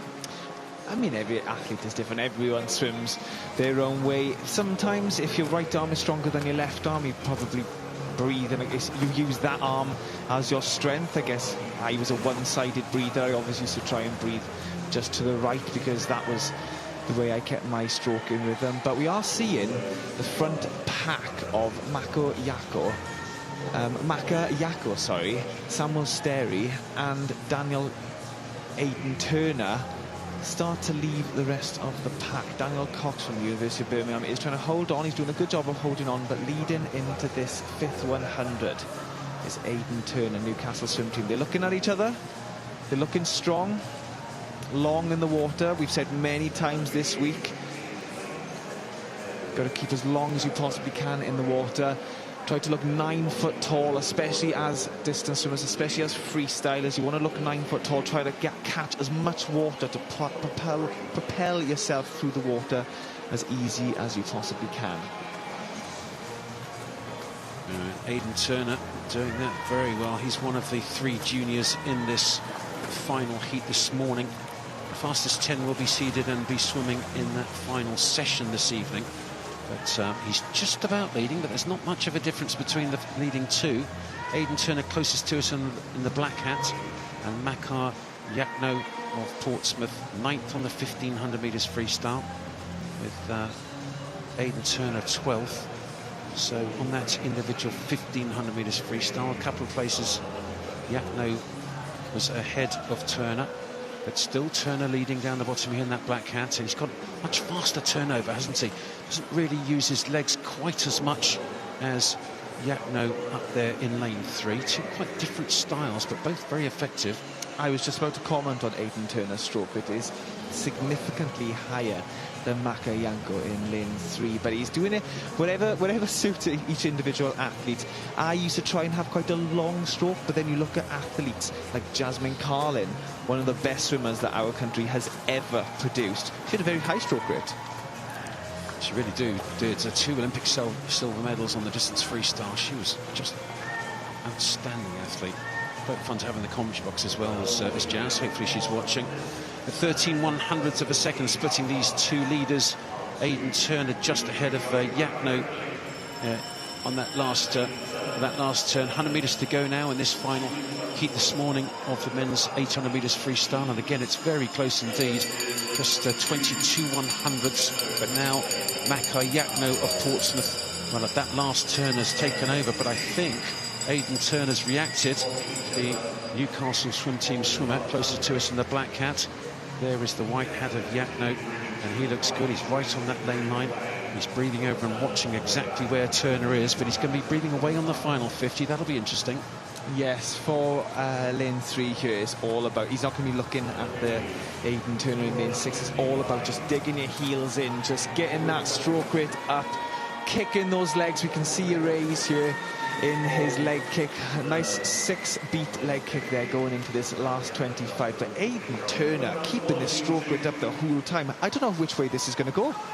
Well, it's going to be very close, isn't it? Turner closest to us. Yakno in 3. Yakno with the white hat. I think Yakno's going to get it, the 16-year-old. Very good swim indeed. Excellent stuff. 8:18.25. 8:18.25. Well, off a lifetime best of 8:19.6. That's a great swim for him. New lifetime best for both of those guys, the first two. 8:18.87 for Aidan Turner in second. Sam Sterry was third. But really good swimming, and a great battle between those two all the way through. Pushed each other through to lifetime best in men's 800 metres freestyle. Well done. That's super stuff. Well, a 16-year-old against a 17-year-old, head to head, both pushing each other to lifetime bests. It's hard work. It really is. He's mouth open, getting as much oxygen as he can. He's shaking his head, but it's a lifetime best, though. I'd love to see him. Yeah, love to see him smile a little bit. I think he's Ukrainian, actually. So, Mr. Romanchuk, one of his countrymen, must be a huge hero of his. I mean, he's brilliant. You used to swim against Romanchuk, didn't you? I did. He sent us a lovely message this week, actually, seeing us on the sofa on night 1. Oh, did he? Did he really? He was a superstar, that guy. He is. Never mind was. He is a superstar. Might be watching now. Hello. What's his first name? Mikhail. I know him as Misha. Misha. So Misha Romanchuk. Yeah, lovely guy. To his mates. To his mates, it's Misha. It's Mikhail Romanchuk. What a great swimmer. I've never seen anyone want to do something quite as much as when he won that distance freestyle. I think it was Europeans. Brilliant. So there we go. That's the end of the heats session on this, the 5th morning of heats at this 2026 Aquatics GB Championships. It's been a really great set of heats this morning, but this evening there's going to be some crackers, aren't there? Really are. Men's 200 metres breaststroke. I think that's the one that Dan's looking forward to most. Women's 2 AM. We're going to hopefully see Abby Wood do the qualification. 50 free is always fun. Women's 100 fly. So it's 6 o'clock for the B final session and the junior finals, and then join us again at 7:30 for the pre-game show in the studio with Ashley before 7:45 A finals. But 6 o'clock is that B final session, so join us then. But it's goodbye from me, Andy Jameson, until 6 o'clock this evening. And goodbye from me, Daniel Jervis. See you later. See you at 6. Bye-bye.